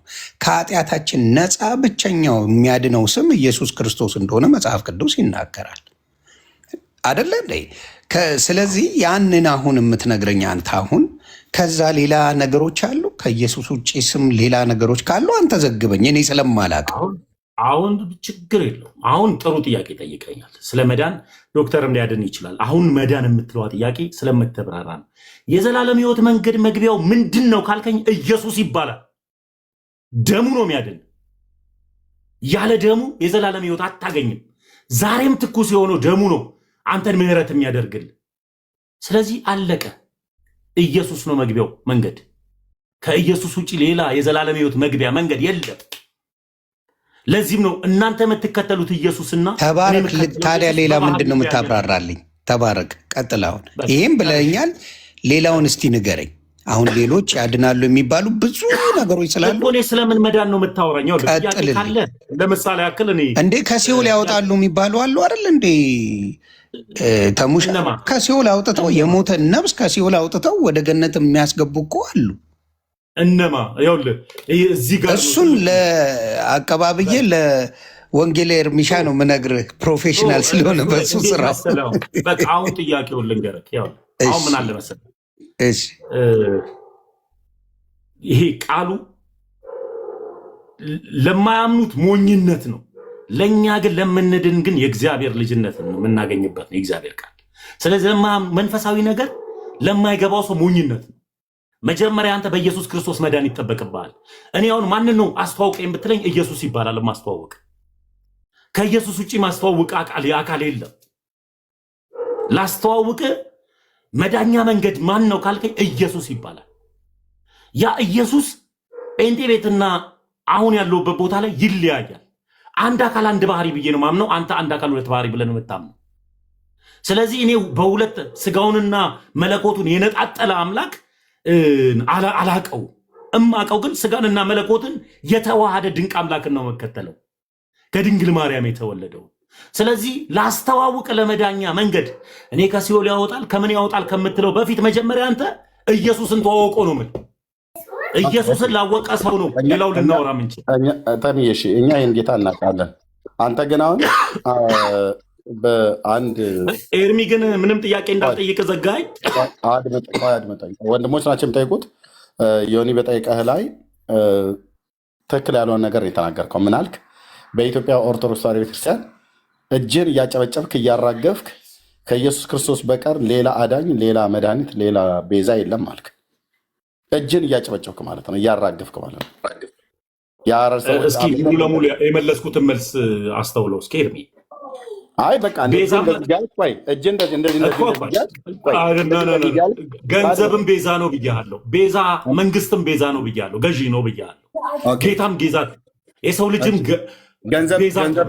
ገንዘብ ቤዛ በተባለበት ነው ኢየሱስ ቤዛ የተባለው። ገንዘብ ቤዛ በተባለበት ነው የነገርኩት። አድመጠኝ። ገንዘብ ቤዛ እንዴት ብለህ አብራራው ብለህ ጠይቀው ይሆን? ይኸው እኔ መለስኩለት መልስ ተመልሶለት። እንደማመጥ ለምን ይሆን ይጠይቀዋለሁ።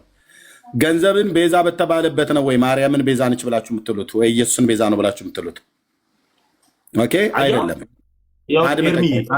ወይ ስልክ ይዘህ ይሆናል ሚውት አድርገህ እንጂ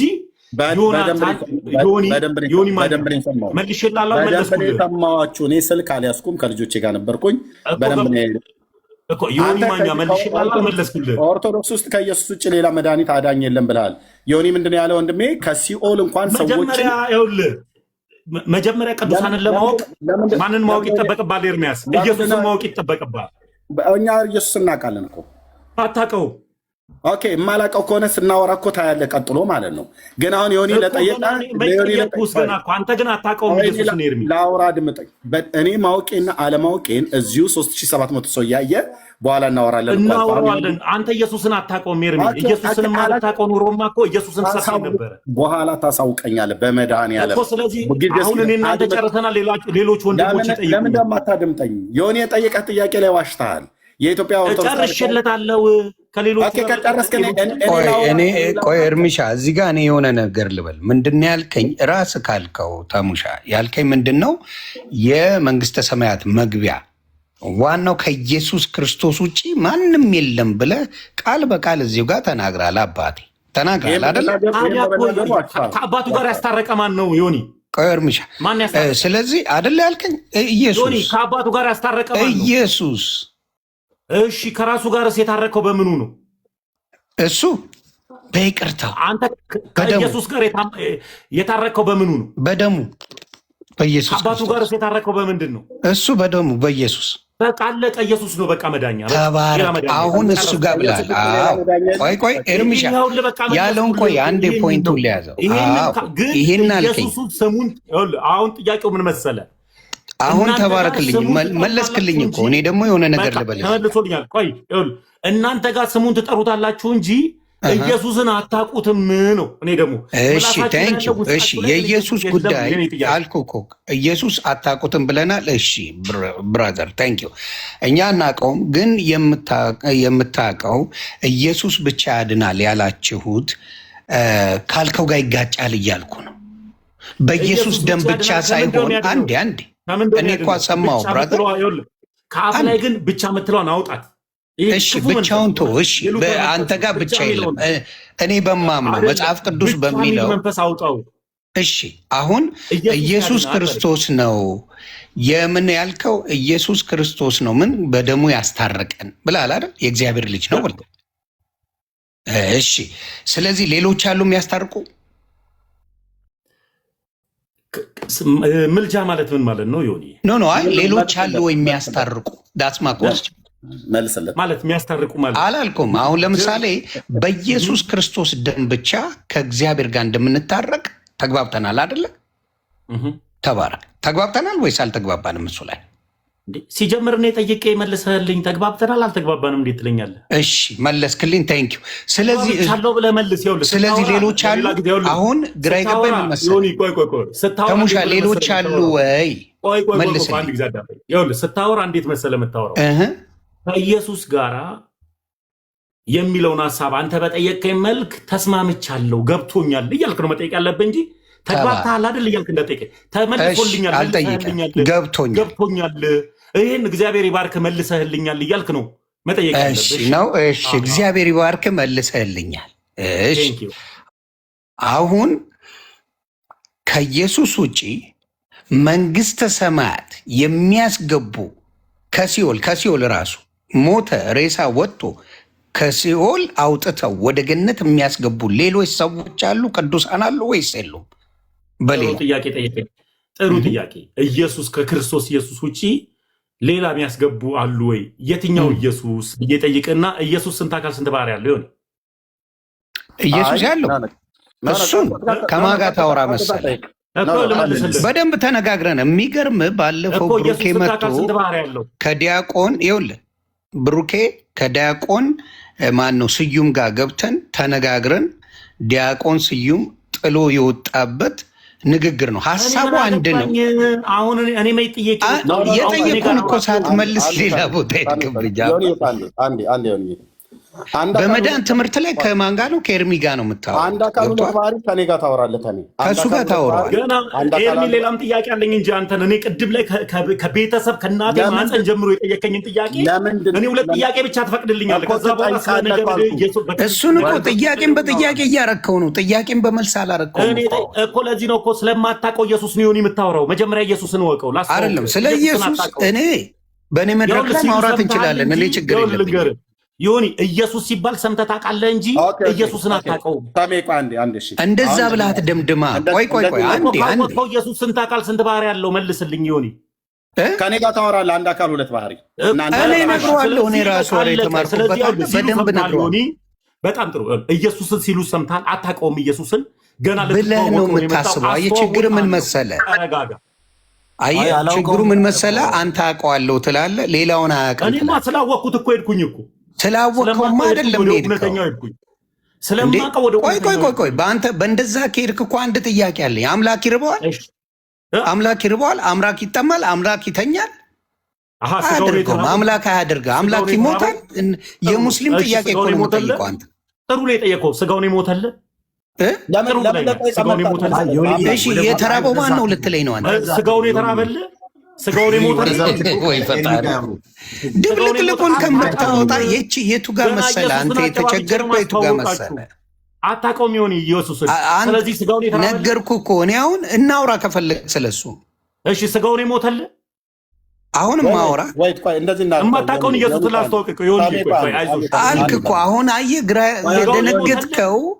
አሁን መበሳጨት የጀመርከው ጥያቄውን ላለመመለስ። ለዚህ ነው ኢየሱስ ትሉታላችሁ እንጂ አታውቁትም። መጀመሪያ እኔ ሙሉውን በእሱ ባወራለህ ደስ ይለኝ ነበር፣ ግን እናንተ እኮ ግን አታውቀውም ኢየሱስን። አታውቅም ብለህ ስደመድም እዛ ቤት ያለውን ተረት አታውቀውም። በጣም ይዘገንናል ነው። ይመችህ። ግን አንተ ግን ኢየሱስ ግን ማለት አልፈልግም። አየህ እንዳንተ ደምድሜ በአንተ የተነሳ ሌላውን አልወቅስም እኔ። አንተ አሁን ችግር እሱ እኮ ነው። አንተ አሁን እርግጠኛውን የምነግርህ ከኢየሱስ የበለጠ ስራ የሚሰሩ እዛ ላይ ማለት ከሲኦል አውጥተው የሞተን ነፍስ ከሲኦል አውጥተው ወደ ገነት የሚያስገቡ ሰዎች አሉ እያልኩ ነው። ቅዱሶች አሉ እያልኩ ነው። በእናንተ አሁን አንተ ካልከው ጋር ይጋጫል ብዬ የምነግርህን ነገር ልሰማኝ አልፈለግክም። ፍቃደኛ አልሆንክም። ተበሳጨ። ኢየሱስን ታውቀዋለህ ዮኒ? ተበሳጨ። እሺ ኢየሱስን ታውቀዋለህ ዮኒ? እኔ ባላቀው ከተለዋለሁ እንዴ? እሺ ካወቅከው በምኑ ሞተል? በስጋው ሞተል? በመለኮትነቱ የሞተው እንዴ? መለኮት እንዴት ይሞታል? ራስን ጠይቅ እንጂ ራስን ጠይቅ እንጂ። ስለዚህ ስጋውን የሞተው ኢየሱስ ስጋውን የሞተል ኢየሱስ ሰው ነው የምትከተለው ማለት ነው። ሰው ነው የምታመልከው።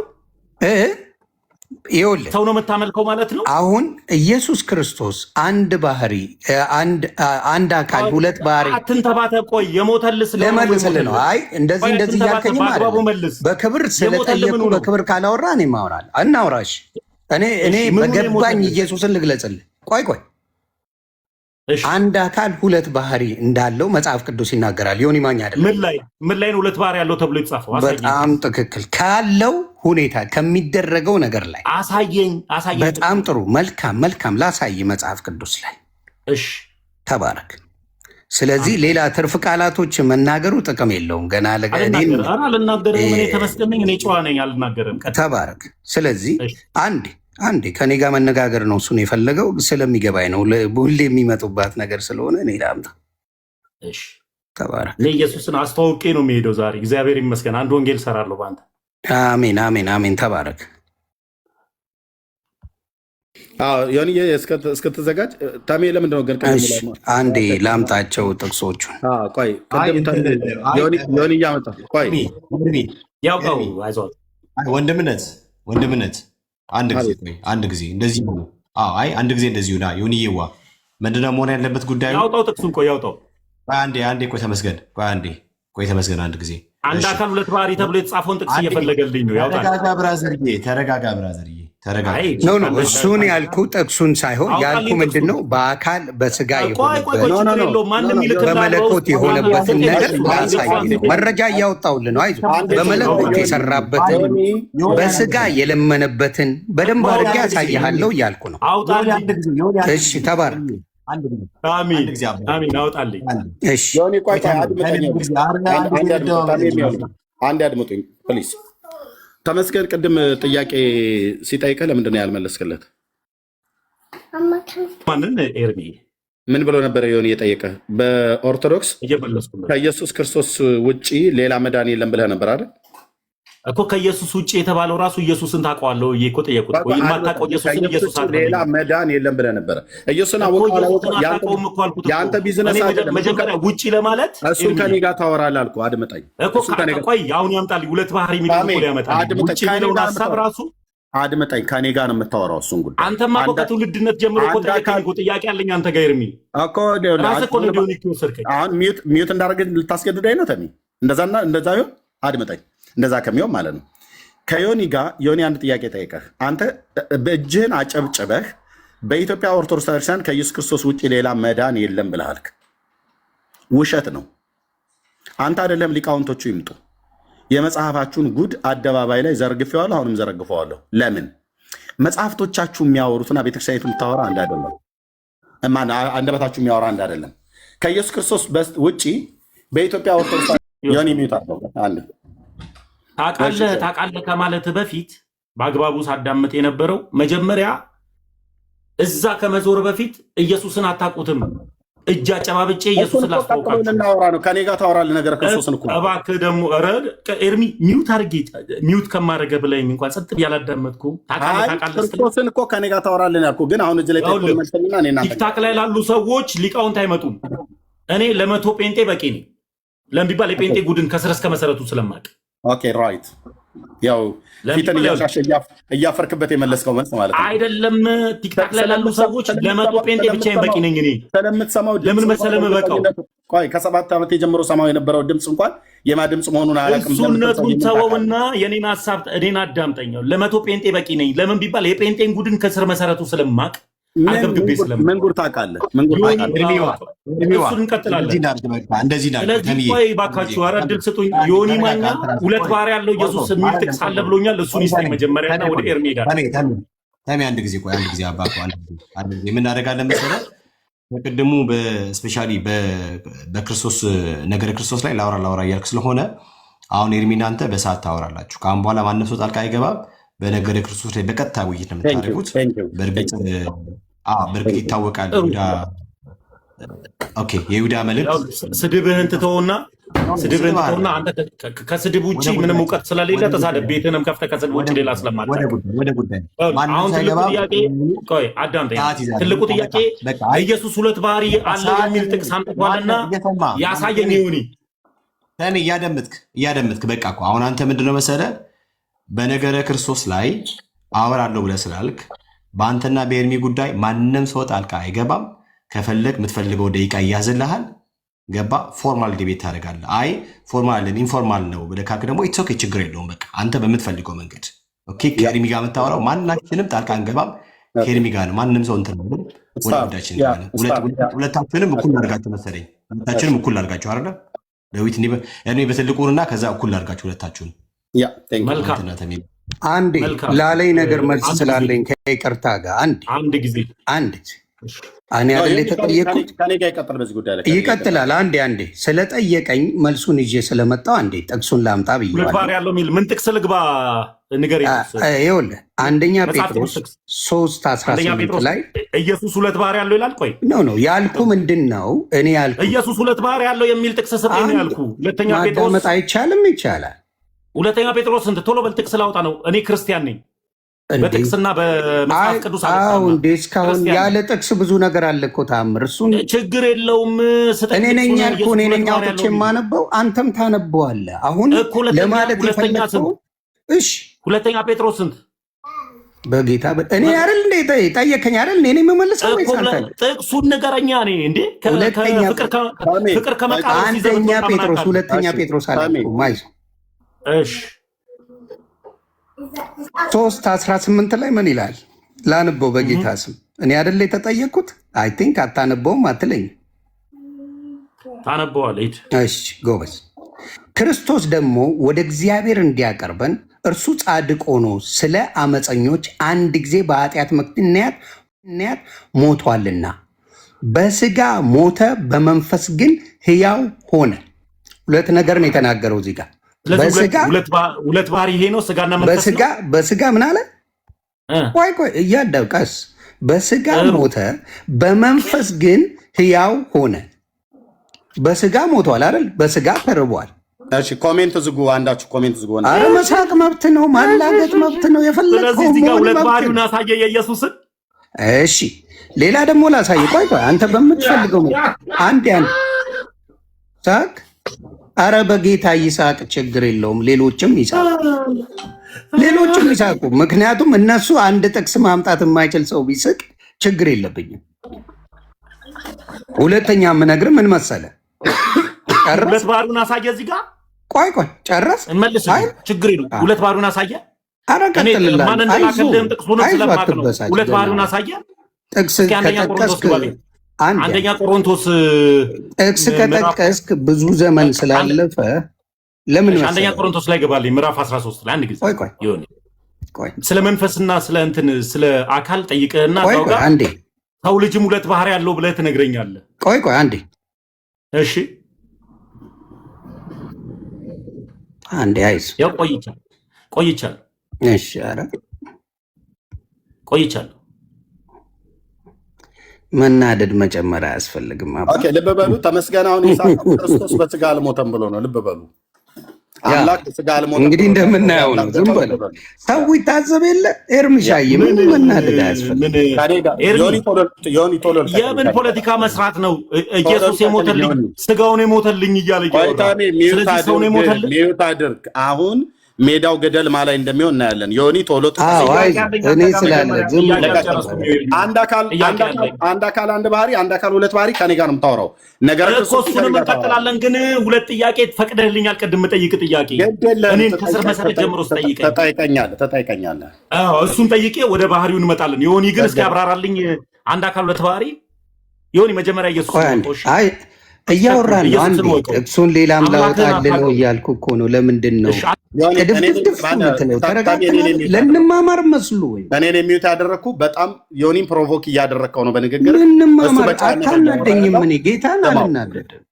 የምናደደው ብትስቅ ምን ብትል አልናደድም። አባ አንተ እኮ የኖርክበትን ነው ጥቅሱን ትተው ብዙ ነገር የምናወራው አይደል እንዴ? ምንም አሁን ለምሳሌ ምን ይላል? ሌላም ላምጣልህ። ምን ይል መሰለ? ጥቅሱን ደግሞ እየጻፍከው አይዞህ እየጻፍከው ምን ይል መሰለ? እዚህ ጋር ጥቅሱን ስጽፈው የያዕቆብ መልእክት ምዕራፍ 1 ላይ ምን ይል መሰለ? ማንም ሲፈተን በእግዚአብሔር እፈተናለሁ አይበል። እግዚአብሔር አንድ እየሰማኝ አደራ፣ በእግዚአብሔር እፈተናለሁ አይበል። እግዚአብሔር በክፉ አይፈትንምና እርሱም ራሱስ ማንንም አይፈትንም ይላል። ኢየሱስ ክርስቶስ ደግሞ በዲያብሎስ እንደተፈተነ መቼም አታውቅም ብዬ አላስብም።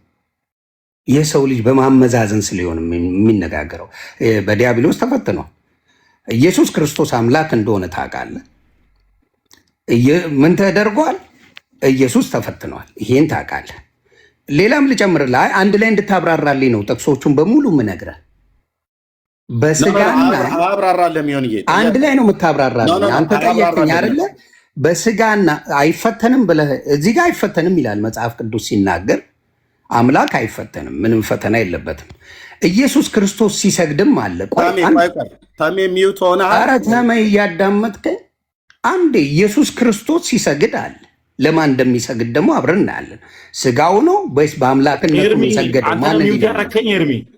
እኔ ነበርኩ አረኩ መለስኩ። ቅድም የሆኒን ፕሮቮክ ስላርከው ነው። አሁን ከፍቼልሃለሁ፣ ግን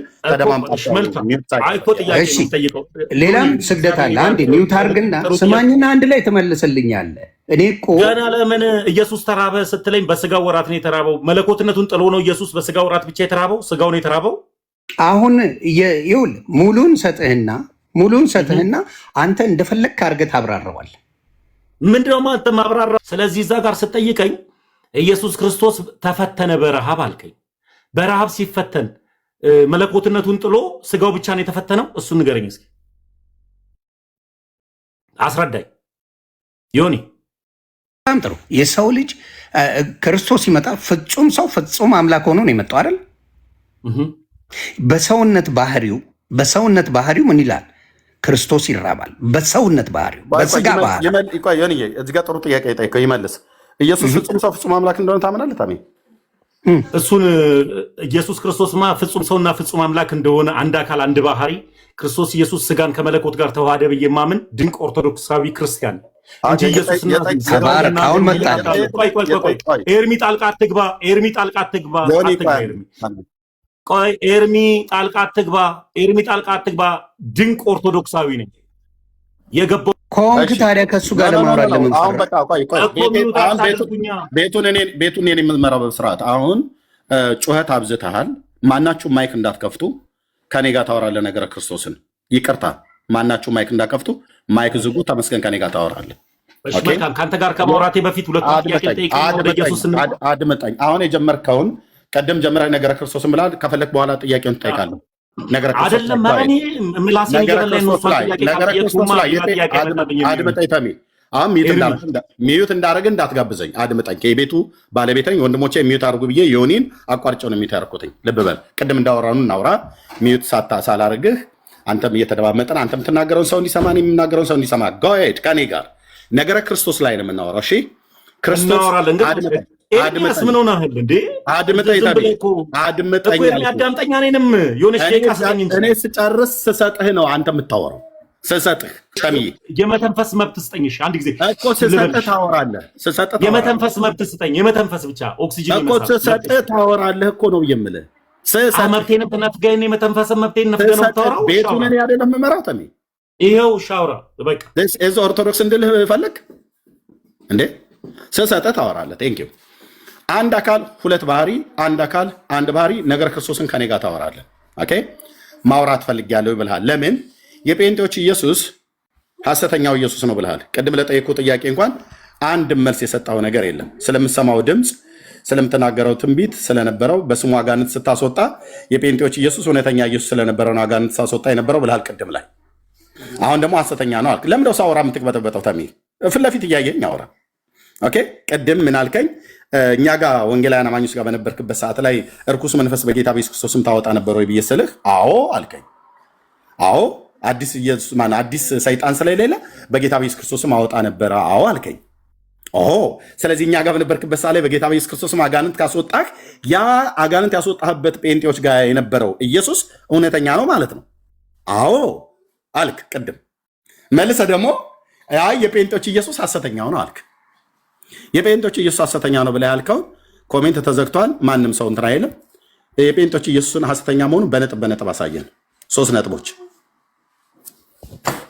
ማንም አይገባብን። የተለካውን ያህል ደቂቃ ወስደህ 3 ነጥቦች። ኧረ ለምን እኔ ተመስገን እባላለሁ። ለሌላ ጊዜ ዲቴል ታውቀኛለህ ብዬ አስባለሁ። እና በደንብ አውቃለሁ። ያለ መረጃ የምታወራ መሆኑን በደንብ አውቃለሁ። አሁን አውራ። ተመስገን እባላለሁ። በጣም እንደምታውቀኝ የሆኑ ነገሮችን ከያዝኩኝ እንደማልተው ታውቃለህ። መጀመሪያ አንተን 2 ጥያቄ ትፈቅድልኛለህ ወይ ብዬ ያቺን 2ቷን ጥያቄ መልስልኝና ከዛ በኋላ እኔ እናንተ ክርስቶስ ኢየሱስ አንድ አካል ሁለት ባህሪ የሚለው ሐሳብ ላይ አልመልስልህም። ያኛው ለምን ጥያቄ እንደምትጠይቀኝ ለምን እንደማትመልሰው ለምን እንደማልመልስልህ እንገራተሚ እኔ ለጠየቁ ጥያቄ ስለምትሰማው ድምፅ፣ በወንጌላውያን አማኞች ሆነ ስለምትሰማው ድምፅ፣ ወንድማችን ወንጌላዊ ቦንኬ ስለተናገረልህ ድምፅ እሱን ሁሉ ተናገር ብዬ ስለ አልናገርም ብለሃል። በሙሉ ሸፋፍ ነው ያለፍከው። ለምጠይቀን ጥያቄ አልመልስልም። ነገረ ክርስቶስ ላይ ጋር ከኔ ጋር ነገረ ክርስቶስ ላይ ግን ለምታነሳው ጥያቄ የትኛውን መልስልሃለሁ። መልካም ጠይቀኝ። እሺ ከፈለክም ጠይቅ። እኔ ግን እንዳንተ አይደለም። ጠይቅ፣ ችግር የለውም ያልከኝ ለምን ነበር? ጠይቅ፣ ችግር የለም ጠይቅ። ይኸው ፈቀድኩልህ። ጠይቅ። በቃ በጣም የመጀመሪያው ጥያቄ እግዚአብሔር ይባርክ ወንድም፣ ይህንን ነው መፈልግ።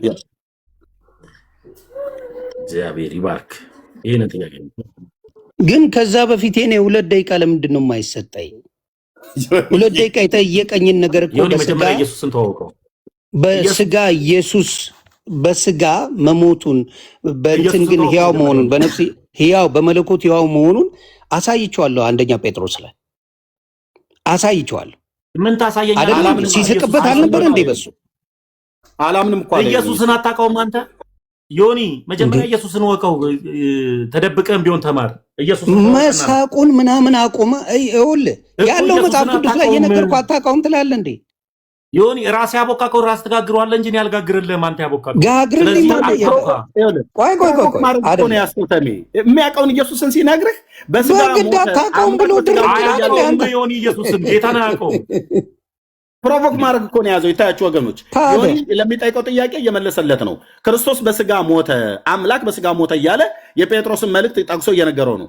አሁን ተሚያስቀው ፊት ለፊት ላይ ዮኒን ፕሮቮክ ማድረግ ነው እና ተናግረህ ክፉ ቃል እንዲናገር ለማድረግ እና ሪከርድ ልታደርጉ። ይኸው ቆይ እዚህ ጋር አዳምጠኛ እንዴ። እኔ ያልኩህ ነገር በስጋ የሞተበትን አሳየኛል። አንዴ እርምሻ፣ አንዴ ተሙ እባክህ በጌታ ይሁንብህ አዳምጠኝ። በስጋ ነው የሞተው በምን ላልከኝ መልሱን አምጥቼልሃለሁ። አንተ ስቀሃል።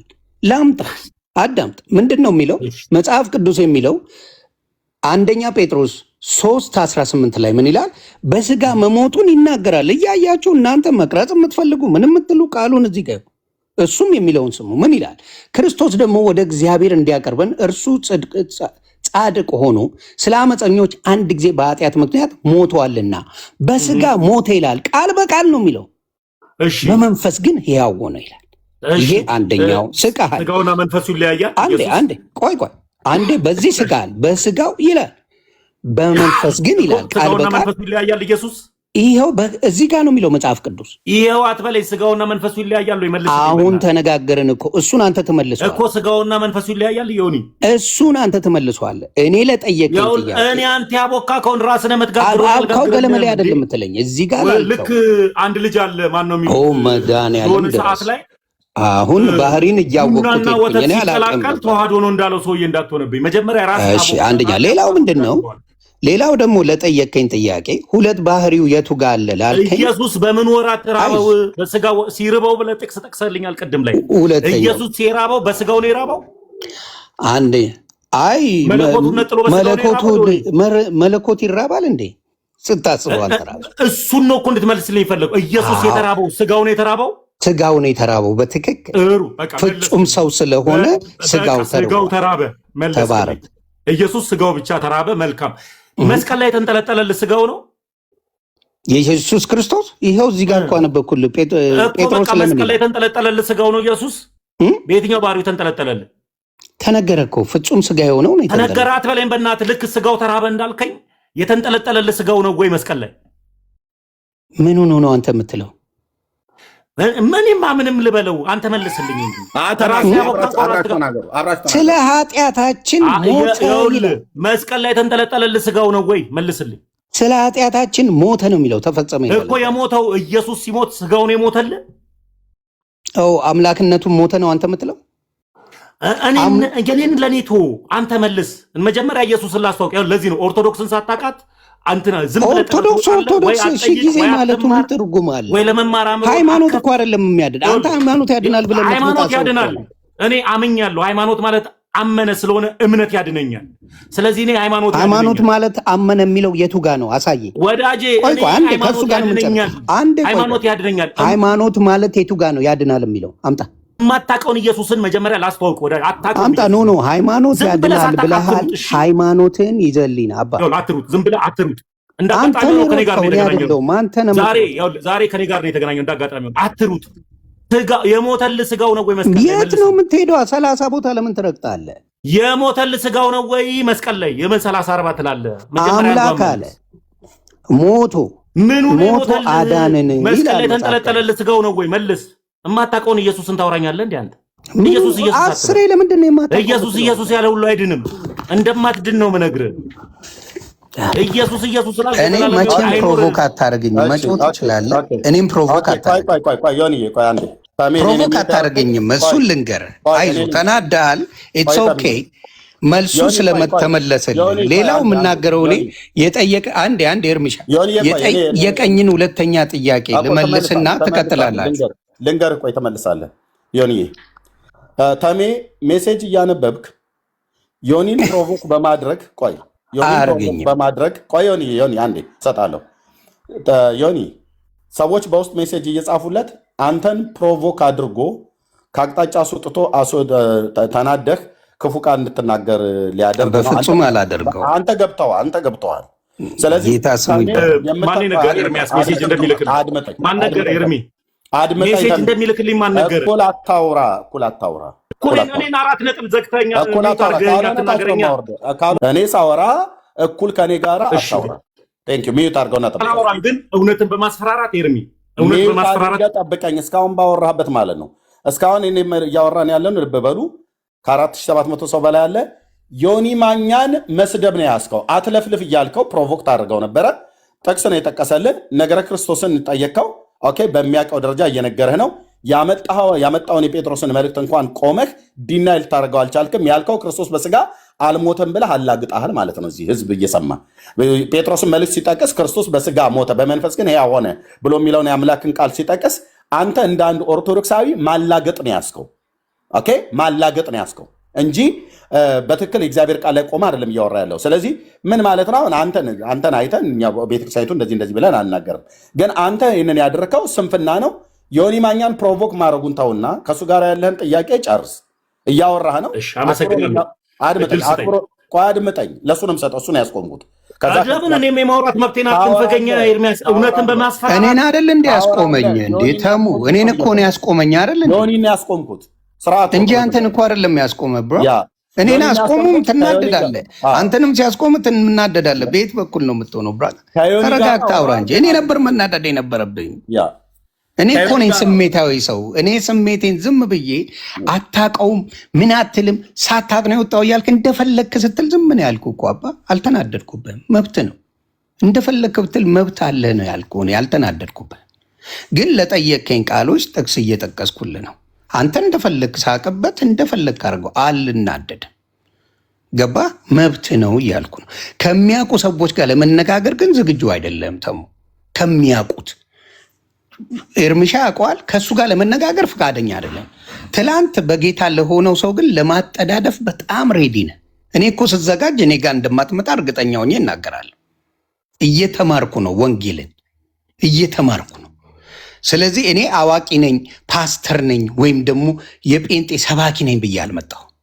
እኔ ጥያቄ ነበረኝ። የኦርቶዶክስ አባት ነው ወደዚህ ያመጡኝ ብዬ ነው የነገርኩ። አክብሬ ነው ያወራው። ለጠየቀኝ ጥያቄ ከአንድም 2 ጥቅሶችን አውጥቼ ስናገር ግን መሳቅ ነው ያዝከው። ይሄ ልክ ነው ብዬ አላስብም። አንተ በትህትና ማውራት እኔን ትችል ነበረ። አታቅም በማለት እውቀት አይገለጽም። ካላወቅኩ አንተ ማሳወቅ ነው ያለብህ፣ እንዳውቀው መርዳት ነው ያለብህ እንጂ በማንጓጠጥ በማንቋሸሽ ምንም እኔን ወደ ጥሩ ነገር አትወስደኝም። አንተ አሁን ወደ ኦርቶዶክስ እንኳን ባስብ እንኳን ነው ማወራ። በአባባልህ የንቀት በጣም የወረደ ንቀት ስላለው ሀሳቡ እንኳን አይመጣልኝም። ይሲ ወረምሳይን። ስለዚህ ተረጋግተህ ብታወራኝ አንተም ትጠቀማለህ። ላልከኝ ግን በስጋ እንደሞተ መጽሐፍ ቅዱስ እንደሚናገር አይቼዋለሁ። በመንፈስ ግን ሕያው እንደሆነ መጽሐፍ ቅዱስን እንደሚለው ጠቅሼልሃለሁ። ሌላ አንድ ጨምሬ የፈለግከውን ማለት ስለ ክርስቶስ አዳኝነት፣ ስለ አንድ አካል 2 ባህሪ መኖሩን ከኤርሚያስ ጋር ቁጭ ብላችሁ እኔ ወጥቼልህ ታወራዋለህ። በደንብ አድርገህ ታወራዋለህ። ሌላም ደግሞ የዮሐንስ መልእክት ምዕራፍ 1 ቁጥር 14 ላይ ምን ይላል? ቃልም ስጋ ሆነ ይላል። ቃልም ስጋ ሆነ። ቃል ነበረ። ቃል ማለት መለኮት ነው። ስጋ ደግሞ ስጋ ነው። ቃልም ስጋ ሆነ ሲል ይሄኛው ምንድን ነው የሚያለው? አንድን አካል 2 ባህሪ የሚያሳይ ነገር ነው። ይሄንን ነው መሳቅ ይቻላል። ጥግ ድረስ ትስቃለህ። ጥግ ድረስ ሳቀው። ኤርሚስ ያብራራልህ። ይሄ ሳቅ ወደ ለቅሶ እንደሚቀየር እርግጠኛ ነኝ። ቃልም ስጋ ሆነ ሲል ጌታን ነው የምልህ። ይሄ አናተን ይዘህ የምትስቀው ምን የምትለው አይዞ ባዶ እንደሚከት እርግጠኛ ሆኜ ስለማየው ቃልም ስጋ ሆነ ነው የሚለው። ስለዚህ 2 ነገሮች አንድ ሲሆኑ እንዴት ሆነ ብሎ የሚያስቅ ነገር አይዞ ይሄንን ነው የምለው። ተባረኩልኝ። እናንተ ቀጥሉ። አመሰግናለሁ። ትሰጠኛለህ? ትችላለህ። አሁን ለምን እድል እንድሰጥ የፈለግከው? ምን ላይ ልታወራ ነው? አይ አንተም ረዥም ሰዓት አወራ፣ የሆነም ረዥም ሰዓት ምን ላይ ልታወራ ነው? እኔ አታወራም አላልኩም። ምን ላይ እንድታወራ ነው ጊዜ ስጠኝ አልከኝ። አይ አሁን ያወራው ላይ ጥያቄዎቹ ላይ አንዳንድ በቃ መለስክለት እኮ ጠቀሰ። አንተ ጠቀስ አድምጠኝ እንዴ 4800 ሰው እያየ የዮሐንስ ወንጌል መጽሐፍ ምዕራፍ አድምጠኝ። አይ ቃልም ሥጋ ሆነ ያለው በሁለት ባህሪ አምጥቶት ነው። እሰጥሃለሁ ለሁሉ አይደለም። መለስክለት መለስክለት የመለስከው ታርጌን በማርያም ተው። እሺ ስራ አስካላስ ቀጥያ አወርዳለሁ። ወንድሜ የዮኒ መልስ ቃል እግዚአብሔርን መጥቀስ ነው። ከአንደኛ ጴጥሮስ መልእክት ላይ ጠቀሰለት 3:18 ኖ ምንድን ነው የምትለው?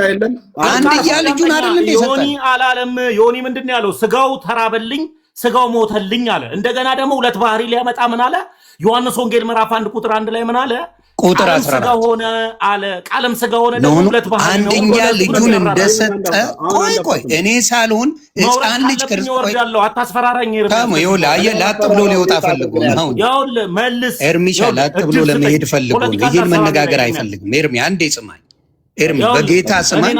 አንዴ ላጥ ብሎ መውጣት ፈልጓል። ማውራታችኋል። እኔ እድል ስጡኝ እንዴ እድል ስጡኝ እንጂ አንድያ ልጁን ሰጥቶን ነው እግዚአብሔር ያዳነን አልኩ። እኔ እግዚአብሔር ሁለት ልጅ መች ሰጠ ካልኩ ከአንድ ልጅ ነው የሰጠ። እሱ አንድ ልጅ ማርያም የተወለደውን የእግዚአብሔር ልጅ የሆነውን ኢየሱስን ሰጥቷል። እሱን ጨርሼላለሁ። አንድ ጥያቄ ብቻ ልጠይቅ። እንዴት እንደሆነ ላብራራ። እኔ ያልኩት ቃልም ሥጋ ሆነ ብለህ ቃልም ሥጋ ሆነ ብለህ ዮሐንስ ወንጌል ምዕራፍ 1 ቁጥር 1 ላይ ያለውን በመጀመሪያ ቃል ነበረ፣ ቃልም በእግዚአብሔር ዘንድ ነበረ፣ ቃልም ራሱ እግዚአብሔር ነበር የሚለውን አንድ አካል ሁለት ባህሪ ብለህ አምጥተከዋል። እንዴት ነው ያመጣው? ማን የትኛውስ አባት ነው በዚህ ሐሳብ የፈታው? አሳየኝ፣ በማስረጃ አሳየኝ። አንድ አካል ሁለት ባህሪ ብሎ የፈታ አባትም ካለ በዚህ ጥቅስ ላይ ተነስቶ አንድ አሳየኝ ማስረጃ። በጣም ጥሩ። እንግዲህ አንተ ካልከኝ እኔ የምነግርህ ቃል በቃል ፍጹም ሰው ፍጹም አምላክ ነው ወይስ አይደለም? ይሄ ነው እኔ ወዳጄ። አሁን የጠየቅኩህን ጥያቄ በአግባቡ መልስልኝ። እሺ አልኩ እኮ ኦርቶዶክስ ጋርም አታውቅም፣ በኢየሱስ ስም አታውቅም ነው እያልኩ ያለው ቲዮኒ። መጀመሪያ አንተ ታውቃለህ፣ በጣም አንተ ስለምታውቅ ኦርቶዶክስን ጋርም ሳታውቅ በወይወይታ ነው የወጣኸው። አሁንም ደግሞ በወይወይታ እንዳትወጣ ነው እየነገርኩ ያለሁት። አንተ እንድትቀመጥ ነው የነገርኩ። ዮሐንስ ወንጌል ምዕራፍ 1 ቁጥር 1 ላይ ጌታ ኢየሱስ ክርስቶስ ዮሐንስ ወንጌል ምዕራፍ 1 ቁጥር 1 ላይ ያለውን አንድ አካል ሁለት ባህሪ ብሎ የፈታ አንድ አባት አሳየኝ። ተናደህ ማውራቱ ምንድን ነው? አልተናደድኩም፣ ማስረጃ አሳየኝ ነው። አንተ እኔ እኮ በማስረጃ ያቀረብኩልን አምነህበታል ወይስ አላመንክበትም?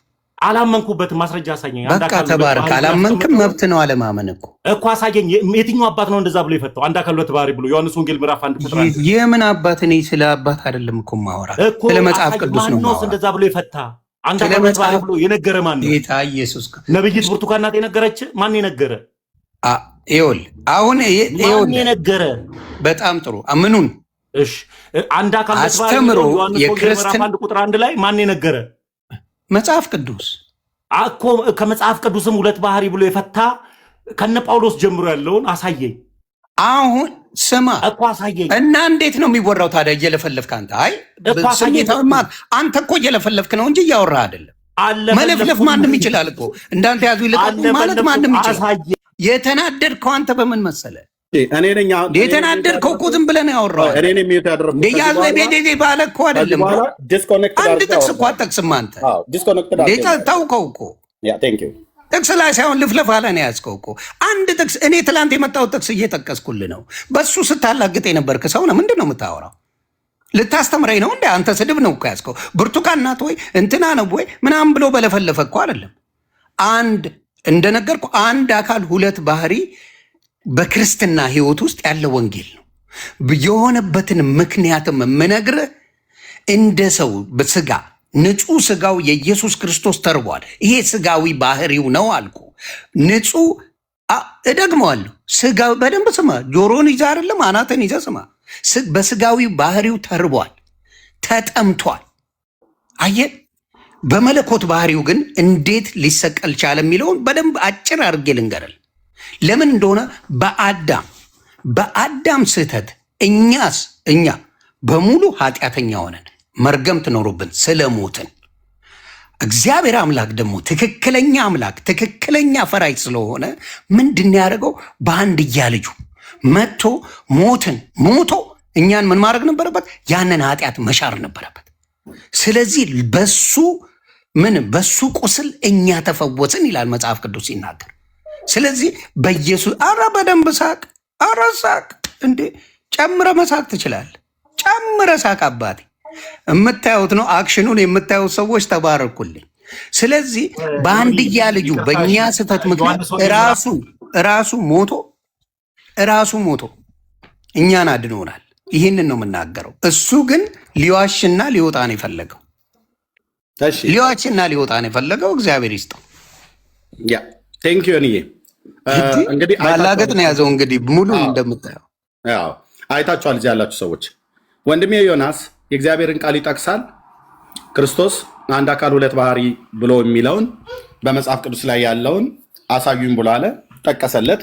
የጠቀሰውን ጥቅስ ላይ ቆሞ አይ ይሄኛው እኮ ብሎ የሚለው አንድ አካል አንድ ባህሪ ነው ብሎ ማብራራት ሲገባው ኦርቶዶክሳዊ ተሟጋች ሆኖ የመጣው ሰው ፍልፍ ብርቱካነች ያስተማረች ጸዳለነች ወይ ምናምን ነገር እያለ ማላገጥ ላይ ነው ያዘው። ወንድሜ ዮኒ ግን የእግዚአብሔርን ቃል ነው እየጠቀሰ የነገረው የነበረው። ስለዚህ ምንድነው በተላከለት ሜሴጅ ዮኒን ፕሮቮክ አድርገው ነው። ዮኒ ግን አስቀድሞ ገብቶታል። ኦኬ ፕሮቮክ በማድረግ ከአርእስቱ ዲስትራክት ለማድረግ ነበር የፈለገው። አልተሳካልህም ማለት ነው። ጴንጤዎች ኢየሱስ ክርስቶስን አታውቁትም ብሎ የሚል አንድ ኦርቶዶክሳዊ ይምጣ እዚህ አሁን። ኦኬ በደንብ ቤተክርስቲያኒቱን አውቃለሁ እና አታውቁትም እናንተ ኢየሱስ ክርስቶስን አታውቁትም ብሎ የሚል ሰው አንድ እንደው በደንብ የሚታወቅ ሰው ይምጣና እስኪ ንገረን። ገስት ላይ ሲፈልጉ ማነህ አንተ? ፍቅረ ማርያም አንተ ጠላህን ጠጣ ብራዘር ይዘህ ሄድ። አንተ ኦርቶዶክስን አትወክልም። ኦኬ እዚህ ቤት ገስት እንዳትልክሽ። ሌላ እንደው የሚታወቅ ሰው ካለ ክርስቶስን እስኪ አታውቁትም ብሎ የሚል ሰው ካለ ይምጣና ከኔ ጋር ያውራ። ኦርቶዶክስ የምታውቀው ኢየሱስ እኛ የማናውቀው ኢየሱስ ካለ መጥቶ ያውራል።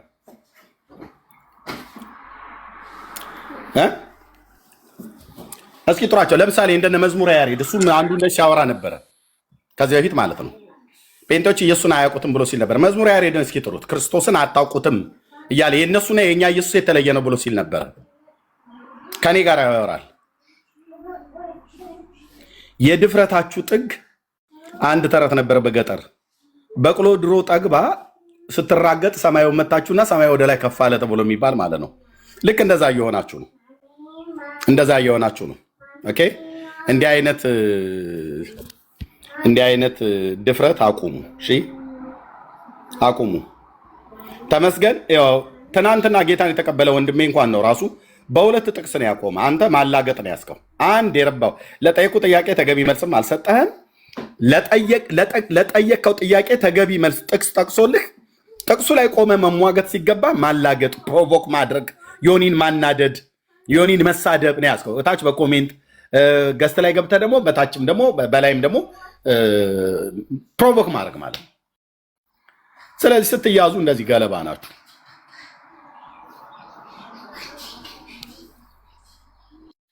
አይችልም እያሉ ይመጡና ተጨምቀው ይሄዳሉ። ምንም የሚያሳስብ ነገር የለም። ትልቁ ነገራቸው ምንድን ነው? ዮኒ ማኛ ስለ ጌታ አልገባውም ብለው ሮጠው እኔ ጋር አታክ ለማድረግ ሲመጡ መጥተው ወንጌሉ ተነግሯቸው ተናደው እንደ ሳቁ አድርገው አክት አድርገው ይወጣሉ። የሚያሳዝነኝ ደግሞ ታች ያሉት አንድ ጥቅስ እንኳን ከመጽሐፍ ቅዱስ የማይጠቅሱ ሰዎች ሙድ ሊይዙ ሲፈልጉ ያስቁኛል።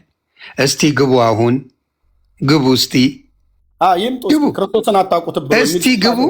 ክርስቶስን ጴንጤ ካላወቀው ኑ ግቡና አስረዱን። እስቲ ግቡ። የታወቃችሁ ሰዎች ግቡና አስረዱ እስቲ። አትችሉም። እሱ ምንድን ነው እልን የተያያዘው። እኔ አስታውሳለሁ። ኢቭን ደሜ ወንድሜ የሰራው ቪዲዮ አውቃለሁ። ምን አለ በሉኝ፣ በእናንተ ተቃጥያለሁ፣ ኦርቶዶክሶኜ ባላናዳችሁ አሳያቸዋለሁ ብሎ ነው የሄደው። ተናዶ ነው። እኔ ተናድጄ ከኦርቶዶክስ አልወጣሁም። ተናድጄ አይደለም፣ ክርስቶስ ተሰብኮልኝ የመጣሁት። አዳኙ ክርስቶስ ነው። አትደንግጡ። የሚያስደነግጥ ክርስቶስ የለኝም እኔ። የሚያድን እንጂ ስሙ ሲጠራ ደሜ የሚፈላ ደሜ የሚንተከተክ ስሙ ሲጠራ ሁሌ ስድብ የማመጣ ሰው አይደለሁኝ። ማንም የለም በክርስቶስ ሆኖ የሚደነግጥ የለም። ክርስቶስን ያልያዘ እንጂ ክርስቶስን የያዘ ማንም አይደነግጥም። ጥቅስ ጠይቆኝ ጥቅስ ሰጠው፣ ይናደዳል፣ ይበሽቃል። እንደምታዩት አታውቀውም፣ እንትና ናት። እኔ አንድ ነገር ብየዋለሁ አላልኩም። የምታዩት ነው። አያችሁ፣ ክርስቶስን ጥላችሁ ስትወጡ የምታመጡት ባህሪ ነው። በክርስቶስ ስትሆኑ ይሄ ነገር ምንም አይቸግራችሁም። አሁንም ነው የምናገረው።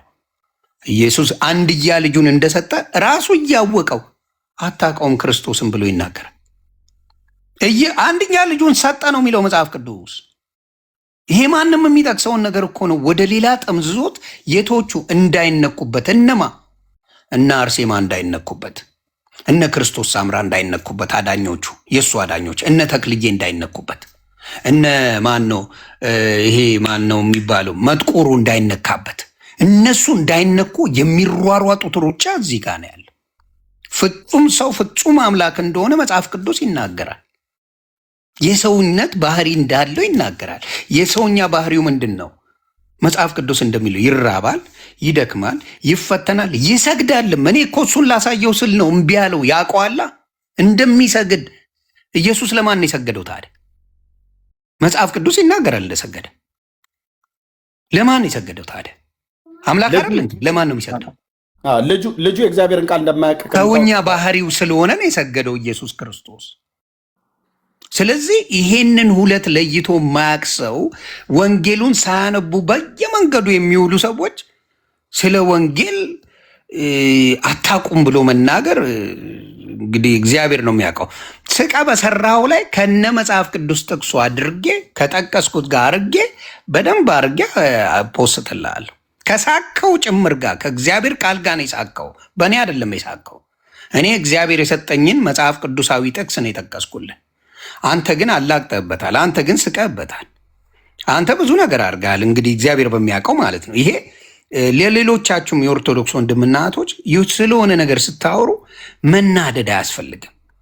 ትበሳጫላችሁ። በጣም ነው የምትበሳጩ። ለምን እንደሆነ ግራ ነው የገባኝና የሆነ ጥቅሱን ላወጣ ፈልጌ ነው እዚህ ጋርና ኤርሚሻ ትሄድበታለህ አንዴ ኖ ቆይ የጠቀስከው ጥቅስ ላይ ራሱ እስኪ ሁለት የጠቀስከው ጥቅስ አለ አይደል? ያላገጠበት ማለት ነው። እስኪ የዮሐንስ ወንጌል መጽሐፍ ምዕራፍ 1 ላይ ክርስቶስ አምላካዊም ሰዋዊ ባህሪም የለውም ብሎ የሚል ኦርቶዶክሳዊ አንድ ቁጥር ይጻፍና መጥቶ ይናገር። እሱ ሲስቅ ነበረ። ቃል ስጋ ሆነ ብሎ የሚለውን አንተ የዮሐንስ ወንጌል መጽሐፍ ምዕራፍ 1 ቁጥር 14 ብለህ ስትል ዮሐንስ ወንጌል መጽሐፍ ምዕራፍ 1 ቁጥር 1 አለ። ቃሉ ራሱ እንኳን ቀጥታ የቱ ጋር እንደተጻፈ እንኳን ራሱ አያውቀውም። 1:14 ላይ መሆኑን አያውቀውም። ያው ወይ ፕሮቮክ ሊያደርግ ቸኩሏል።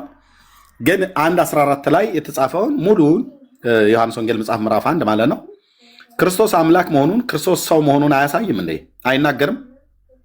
አምላካዊ ባህሪ ሰዋዊም ባህሪ የለውም ነው እያሉ ብሎ የሚሉት ስጋ ብሎ የሚለው ይሄ ኢት ማለቱ ነው ማለት ምንድነው?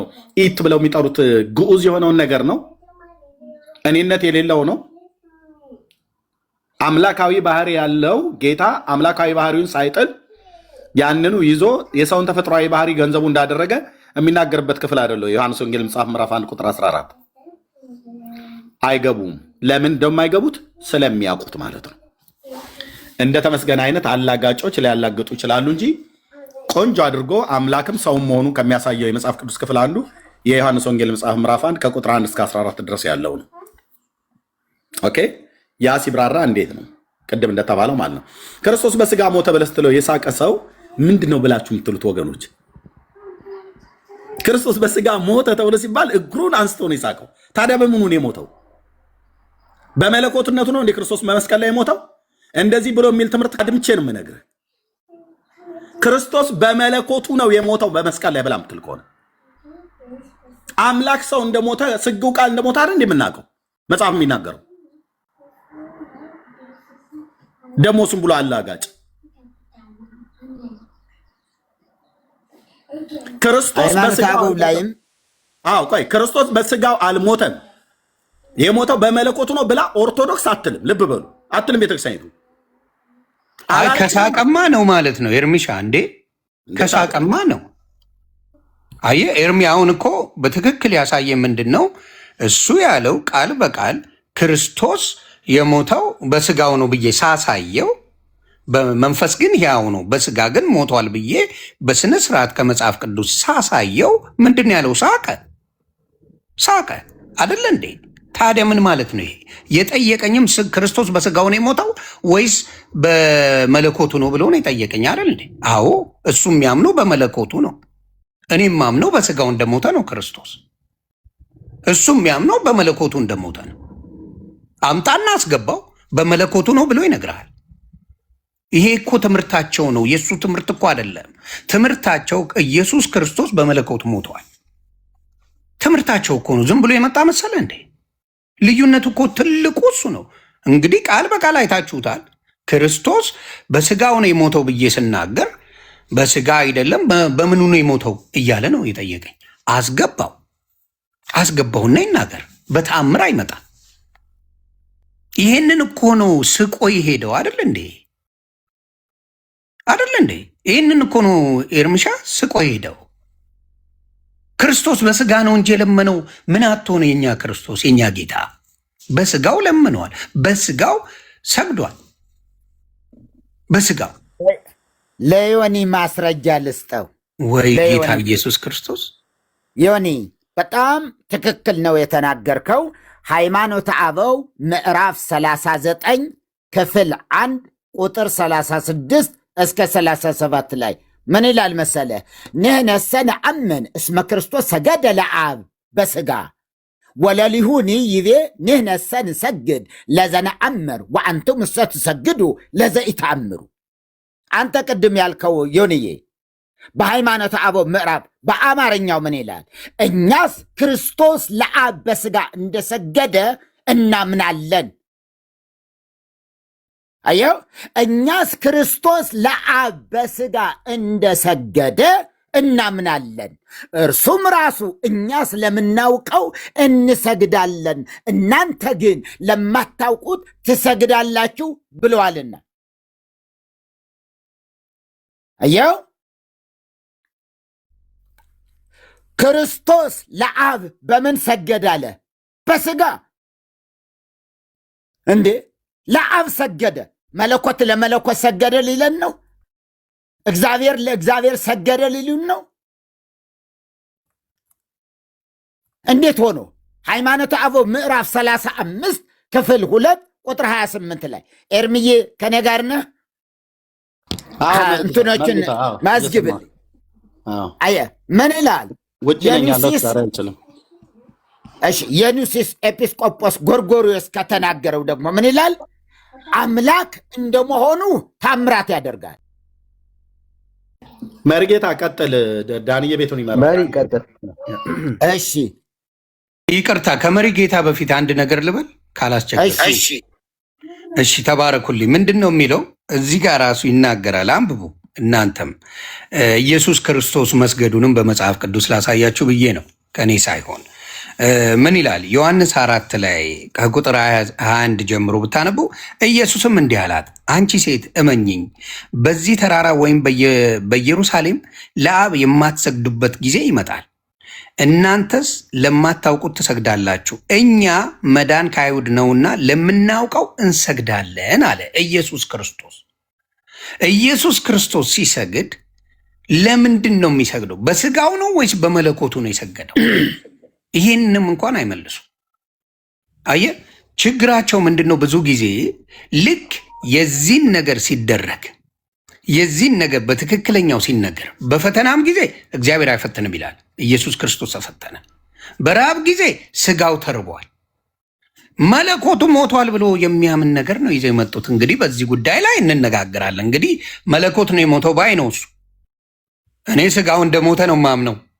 ሙሉ ክርስቲያን የሚያምነው በስጋ እንደሞተ ስጋ ይሄ ከእናንተ ብሎ ቃል በቃል ኢየሱስ ክርስቶስ ስጋ በስጋ እንደሚሞት ተናግሯል። ስጋውን ነፍሱን ግን እንደማያገኙት ተናግሯል። ይህንን ክደው ያስተማሩትን እዚህ ጋር እናንተስ ለማታውቁት ትሰግዳላችሁ ይላል ኢየሱስ ክርስቶስ። የዮሐንስ ወንጌል ምዕራፍ 4 ቁጥር 22 ላይ እናንተ ለማታውቁት ትሰግዳላችሁ፣ እኛ መዳን ከአይሁድ ነውና ለምናውቀው እንሰግዳለን ይላል። ስለዚህ እነሱ የሚሉት በመለኮተ ስጋ ነው። እስቲ አብራሩት። ታዲያ መለኮተ ስጋ ማለትና ስጋ ማለት እኛ ፍጹም አምላክ አይደለም ብለናል። ፍጹም ሰው ፍጹም አምላክ ነው ነው የምንለው። ስለዚህ ይሄንን ነገር ነው። እግዚአብሔር የተባረከ ይሁን። የመዳን ትምህርትን በደንብ እየገባኝ ነው። የሚቀረኝ አለ፣ አልዋሽም።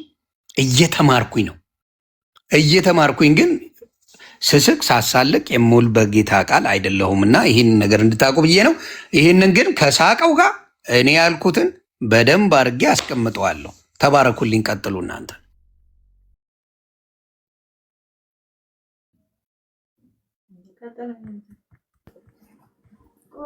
እሺ መሪ ዮኒ የተባረክ ጸጋ ይብዛል። እሺ ዮኒ መቀጠል ትችላለህ መሪ። እሺ ዮኒ በጣም ጀግና ነህ። በጣም እግዚአብሔር አስተምሮሃል በእውነት። ሚት አይደለሁም። አልሰማም እንዴ? ይሰማሉ አባት ይሰማል። እግዚአብሔር ይመስገን። በጣም ያልከው ነገር አንዲት ነቁጥ እንኳ አትወድቅም። በትክክል ነው የተናገርከው። እግዚአብሔር ይመስገን። እኔ አሁን ወደ ቃሉ ወደ ሃይማኖተ አበው ልሂድላችሁ። ሃይማኖተ አበው እንዲያውም ምዕራፉም አልናገርም፣ ይጠይቁኝ። የሚጠይቅ ካለ ይምጣ ይናገር። የሚጠይቅ ካለ ምን ይላል? ትንሽ የሚገርም ነው እኮ። እሺ ስጋ የመለኮትን ባህሪ ወደ መሆን እንደተለወጠ ቃልም የስጋን ባህሪ ወደ መሆን እንደተለወጠ አይነገርም። መለኮት ባህሪውን ሊለውጥ እንዳይቻል እንዲሁ ከፍጡራንም ወገን ማናቸውም የመለኮትን ባህሪ ወደ መሆን ሊለወጥ አይቻልም። ስጋ ፍጡር ግቡር ነውና ሃይማኖተ አበው ቄሩሎስ ላይ እሺ ምን ይላል እንደገና? እኛስ በመለኮት የእግዚአብሔር ልጅ በስጋ የአዳም ልጅ እንደሆነ እናምናለን። ምዕራፍ 27 ላይ እኛስ በመለኮት የማን የእግዚአብሔር ልጅ፣ በመለኮት የማርያም ልጅ አይደለም፣ በመለኮት የእግዚአብሔር ልጅ በስጋ የአዳም ልጅ እንደሆነ እናምናለን። ሁለት ባህር ማለት አይደለም። ሁለት ባህር ማለት ምን ይላል በሃይማኖተ አበው? አሁን መለኮት የአብ የወልድ የመንፈስ ቅዱስ የባህሪ አንድነታቸው ነው። ሃይማኖተ አበው አትናቴዎስ መለኮት ሲባል የአብ የወልድ የመንፈስ ቅዱስ ባህሪ ነው። መለኮት ምን አይልም። መለኮት የሚሞት አይደለም። እንዲያውም ሃይማኖተ አበው ስምዓት ላይ ምን ይላል? ክርስቶስ በፈቃዱ በስጋ እንደታመመ በባህሪ መለኮቱ እንዳልታመመ በስጋ ብቻ ታመመ። ሰው እንደመሆኑ በስጋ ታመመ። አምላክ እንደመሆኑ በባህሪው ሕማም ሞት የሌለበት ነውና ሃይማኖት አበው ባህሪ መለኮቱ ምን አይልም፣ አይሞትም፣ አይታመምም። የሚሉ መጽሐፍት ናቸው። የሚሉ ሊቃውንት ናቸው። ደብተራዎች አይደሉም፣ ጠንቋዮች አይደሉም። ይህን ያሉት በጣም ቅዱሳን የሚባሉ በሃይማኖተ አበው ምን አሉ? ክርስቶስ በፈቃዱ በስጋ ምን አለ? እንደታመመ መከራ እንደተቀበለ በባህሪ መለኮቱ እንዳልታመመ በስጋ ብቻ ነው ያልኳቸው። ይሄ ቃል በቃል ቃሉ የሚለው ነው እኮ በስጋ ብቻ ታመመ። ሰው እንደመሆኑ በስጋ ታመመ። አምላክ እንደመሆኑ በባህሪው ሕማም ሞት የሌለበት ነው። ምዕራፍ 114 ላይ ሌላ ልቀጥልበት ትንሽ። የእግዚአብሔር ቃል ይላል። የእግዚአብሔር ቃል በባህሪየ መለኮቱ በመገረፍ ቢሆን በችንካር መቸንከርም ቢሆን በቀሩት ሕማማትም አልታመመም። መለኮት ሕማም ሞት የሌለበትና ስለ እኛ የታመመው በነሳው ስጋ ብቻ ነው እንጂ ሃይማኖተ አበው አሁን በነሳው ስጋ ብቻ ነው የሞት። ስለዚህ ነው ቅድም ዮኒ ያቀረበው የጴጥሮስ መልእክት ሞተ በስጋ ወሐይወ በመንፈስ በስጋ ሞተ በመንፈስ ሕያው ሆነ። ምን ማለት? በሌላ አባባል መለኮት ስጋዊ ባህሪው ሞተ፣ በትስብእቱ ሞተ። በመለኮቱ አብና ወልድ አንድ ናቸዋ። አብ መንፈስ ቅዱስ ሞቱ ያሰኝብሃላ። ምን ላይ ሃይማኖት እመሰ መለኮት ሞተ ትብዬ አንተ ቀታሊሆሙ ለስሉስ ቅዱስ። መለኮት ሞተ ዮኒ እየሰማኝ ነው። በመለኮቱ ሞተ የምትል ከሆነ አለ አንተ ቀታሊሆሙ ለስሉስ ቅዱስ፣ አንተ የስላሴ ገዳይ ነህ። ይኸው ሃይማኖታዊ የማን ገዳይ ነህ አለ? የስላሴ ገዳይ ነህ። ምን ካልክ? በመለኮቱ ሞቷል የምትል ከሆነ አየው። ክርስቶስ በስጋ ታመመ፣ በባህሪ መለኮቱ የማይታመም ነው። ከእኛ በነሳው ስጋ ብቻ የሚል ቃል ተጠቅመውበታል። ብቻ ምን አለ? ታመመ። ስምዓት ምዕራፍ 22 ክፍል 1 ቁጥር 8 ላይ ምናልባትም ሌሎቹ እንትን የሚልበት ከሆነ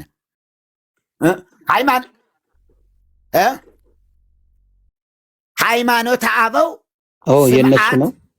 አዎ ሃይማኖተ አበው የነሱ የራሳቸው እነ በተለይ የሚገርምህ ዮኒ ደስታ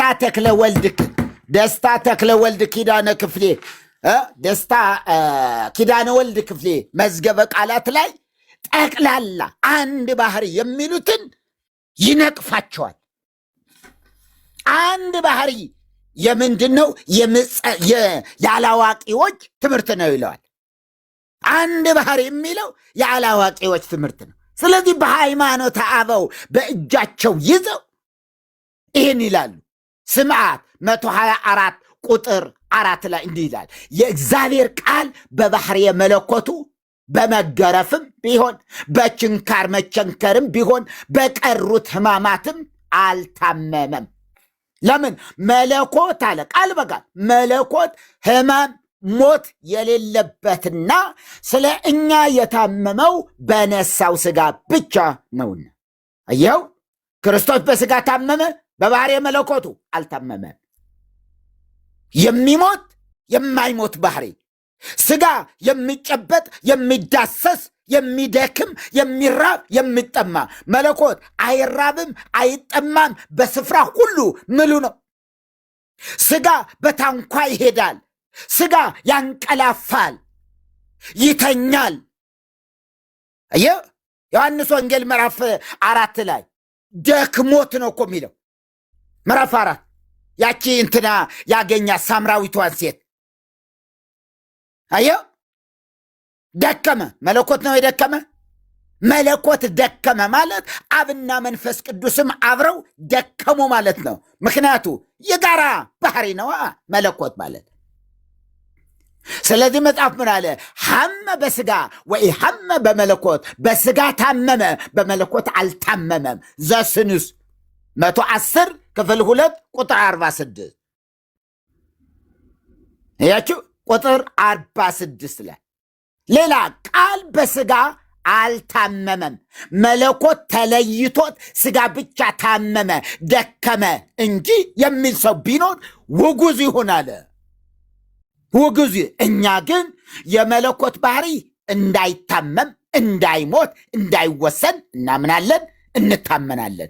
በማይመረመር ድንቅ በሚሆን ተዋህዶ ከእርሱ ጋር አንድ ሆኖ መለኮት ታመመ እንጂ እሱ በባህሪ የመለኮቱ ታመመ ተብሎ ስለ እሱ አይነገርም። ምዕራፍ 10 ክፍል 2 ቁጥር 51 ላይ የማን ክህደት ይለዋል። እዚህ አየው፣ የማን ክህደትም ይሄ ነው።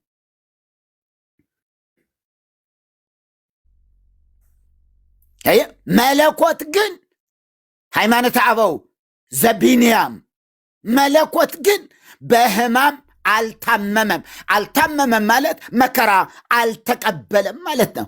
ጎኑም በጦር አልተወጋም። መለኮት ማንም ማን ባለማወቅ ያን ጊዜ መለኮት በባህሪው ደከመ ታመመ ብሎ እንዳይናገር አለ። ቁጥር 26 ቃል በቃል ነው ማነብል ያለው። በጣም ለማብራራት እንዲሁ ጊዜም የለኝም። ስለዚህ መርጌታ ምን እያልከን ነው? ሁለት ባህሪ ዮኒ የተናገረው ትክክል እኮ ነው። ትክክል፣ በጣም ትክክል። አይገልጸውም። ራይት፣ ቀጥል። በቃ ምን ይላል? ሃይማኖተ አበው ምዕራፍ 74 ክፍል ቁጥር 39 ለመለኮት የሚገባውን ለእግዚአብሔር እንናገራለን፣ ለትስብእት የሚገባውን ሰው ስለመሆኑ እንናገራለን አለ። ታዲያ ምን ማለት ነው? እንዲህ አይደለም? እንዲህ ሁለት ባህሪ አምላክ እንደመሆኑ ሰብአ ሰገል ሰገዱለት፣ መላእክትም አመሰገኑት። አምላክ እንደመሆኑ ጥበበኞች እጅ መንሻ አቀረቡለት። ሰው እንደመሆኑ ለስጋ እንደሚገባ ተገረዘ፣ ሰውም እንደመሆኑ ስለ እርሱ መስዋዕት አቀረቡ። ሃይማኖተ አበው ምዕራፍ 70 ክፍል 2 ቁጥር 24 ላይ ምን እያለ ነው ታዲያ? አምላክ እንደመሆኑ ሰብአ ሰገል ሰገዱለት፣ መላእክትም አመሰገኑት። አምላክ እንደመሆኑ ጥበበኞች እንደ እጅ መንሻ አቀረቡለት። ሰው እንደመሆኑ ለስጋ እንደሚገባ ደግሞ ምን አለ? ተገረዘ። ሰውም እንደመሆኑ ስለ እርሱ መስዋዕት አቀረቡ። ለማን ነው? ለኢየሱስ መስዋዕት አቀረቡለት አይደለም? ስለ ኢየሱስ መስዋዕት እኮ አቀረቡለት። ምን ትላለህ አለ። በጣም የሚገርም ደግሞ ይሄ ምዕራፍ 72 ላይ ምን ትላለህ? ከእግዚአብሔር አብ የተገኘ ቃል ሞተ ትላለህን? አይባልም። እርሱስ የማይሞት ነው፣ ሕይወት ነው፣ አይለወጥም።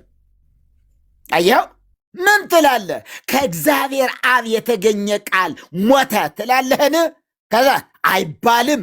እርሱስ የማይሞት ነው፣ ሕይወት ነው፣ አይለወጥም። ሃይማኖተ አበው ምዕራፍ 72 ክፍል 9 ቁጥር 33 የማይሞትና የሚሞት ባህሪ፣ ረቂቅ ባህሪና ግዙፍ ባህሪ። አየህ፣ ግዙፍ ባህሪና ረቂቅ ባህሪ፣ የማይራብ የማይጠማ የሆነ መለኮትና ከዛ ትስብእት ደግሞ የሚራብ የሚጠማ የሚደክም የሚያዝ የሚያንቀላፋ የሚገረፍ የሚሰቀል ተጠማሁ የሚል ጠማኝ የሚል መለኮት ነው እንዴ? ጠማኝ የሚለው አባለ እንደ ይሄ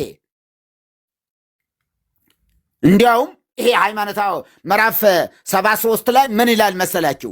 የመለኮት ባህሪ እንደታመመ በስጋ ሕመም እንደተያዘ ይነገር ዘንድ እንደ አይሁድ እንደ መናፍቃን አነጋገር ስድብ ነው እንጂ ይህ ትምህርት አይደለም። ቃል በቃል ነው ያነበብኩት። የመለኮት ባህሪ እንደታመመ በስጋ ሕመም እንደተያዘ ይነገር ዘንድ እንደ አይሁድ እንደ መናፍቃን አነጋገር ስድብ ነው።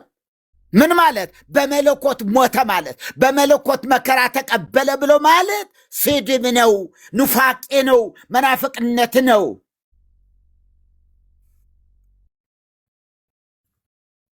ስለዚህ በአንደኛ ጢሞቴዎስ ጠቅሶ ምን አለ?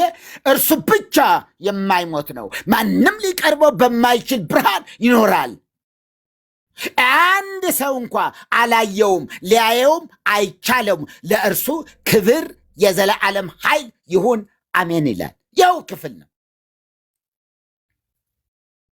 በስጋ ተወለደ እንዳልን በስጋ ሞተ እንላለን።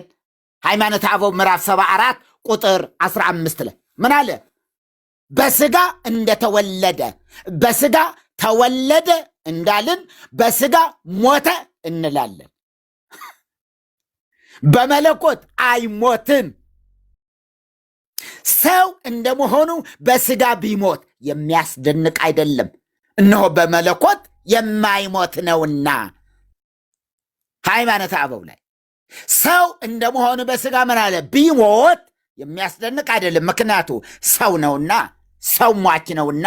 ስለዚህ የሚያስደንቅ አይደለም አለ ጸሐፊው። እነሆ በመለኮቱ የማይሞት ነውና። በቁጥር 10 ላይ ደግሞ በስጋ ሞተ ብንልም በባህሪ መለኮቱ አልሞተም፣ በስጋ ብቻ ሞትን ተቀበለ። አቤት ኤርሚ ብታወጣቸው እነዚህ አያችሁ። ሰውም ይየው እስኪ ሰው እያየም ቢሆን በጣም የሚገርም ነገር። በሌላ ስፍራ ደግሞ ይኸው ጸሐፊ ይኸው ሞተ ዘኢይቀርቦ ሕማመ ሞት በህላዌ መለኮቱ ሰይ ሞተ ዘኢይቀርቦ ሕማመ ሞት በህላዌ መለኮት በመለኮቱ ሕማምና ሞት የማይቀርበው ሞት የማይስማማው እርሱ በስጋ ሞተ። መሪጌታ ግን ዛሬ የእንትንን አላዩም? የጎልያድና የዳዊት ጉዳይ አልታየም ዛሬ? እንጃን እውነት ነው ምለው እንዴት እንደሆነ ልንገሩት። እሱ እንግዲህ በጣም በመንፈስ የኖርኩ ነኝ በጌታ የኖርኩ ነኝ ብሎ ነው የወጣው አይደለ? ስህተት ትምህርት ነው ብሎ ወጣ። ከዛ በኋላ ዮኒ ማኛን አታቅም እያለ አለ። ከዛ በኋላ ገባ። እኔን ፕሮቮክ ለማድረግ ብዙ ነገር አደረገ። ከዛ በኋላ ይህንን ነገር አውጥቼ ስናገር ተሳለቀበት። በስጋ መሞቱን በመንፈስ ግን ሕያው መሆኑን አንደኛ ጴጥሮስ ላይ መጽሐፍ ቅዱስ 2:18 ላይ አሳየ ፊት ለፊት። ከዛ ምን ሆነ? ሳቀ። ጎልያድ ሳቀ። ያሸነፈ መስሎት ጎልያድ ሳቀ፣ አጨበጨበ። በጣም ብዙ ነገር አለ። ከዛ እንደገና ቃልም ስጋ መሆኑን አሳየሁት። ቃል ስጋ ቃል ነው እንግዲህ ቃል አንድ ነገር ነው። ሌላ ደግሞ ስጋ ነው አይደለ እንዴ? መንፈስና ስጋ አንድ ሲሆኑ ሁለት ነው የሚሆነው አይደል እንዴ? አንድ አይደለም የሚሆነው። አንድና አንድ ሁለት ነው የሚሆነው መቼ? በመለኮት አንድ በስጋ በመለኮት አንድ የሆነ በስጋ ግን ሁለት ባህሪ ያለ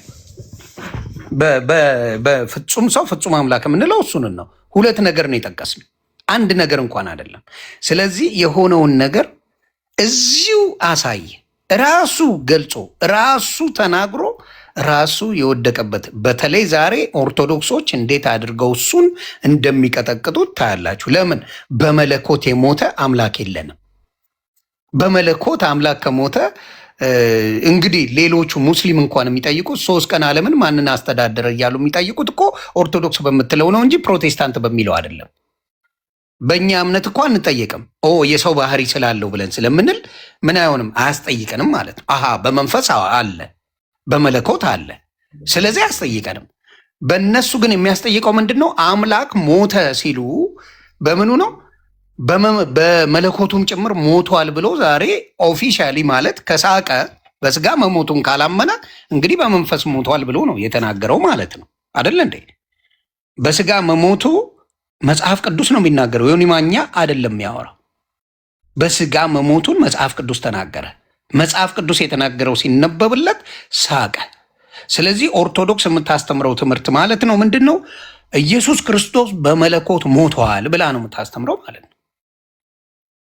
ስለዚህ ይሄንን ነገር ዛሬ ጎልያድና ዳዊት የታዩበት ቀን ስለሆነ እግዚአብሔር ይመስገን ብዬ ነው የማስበው።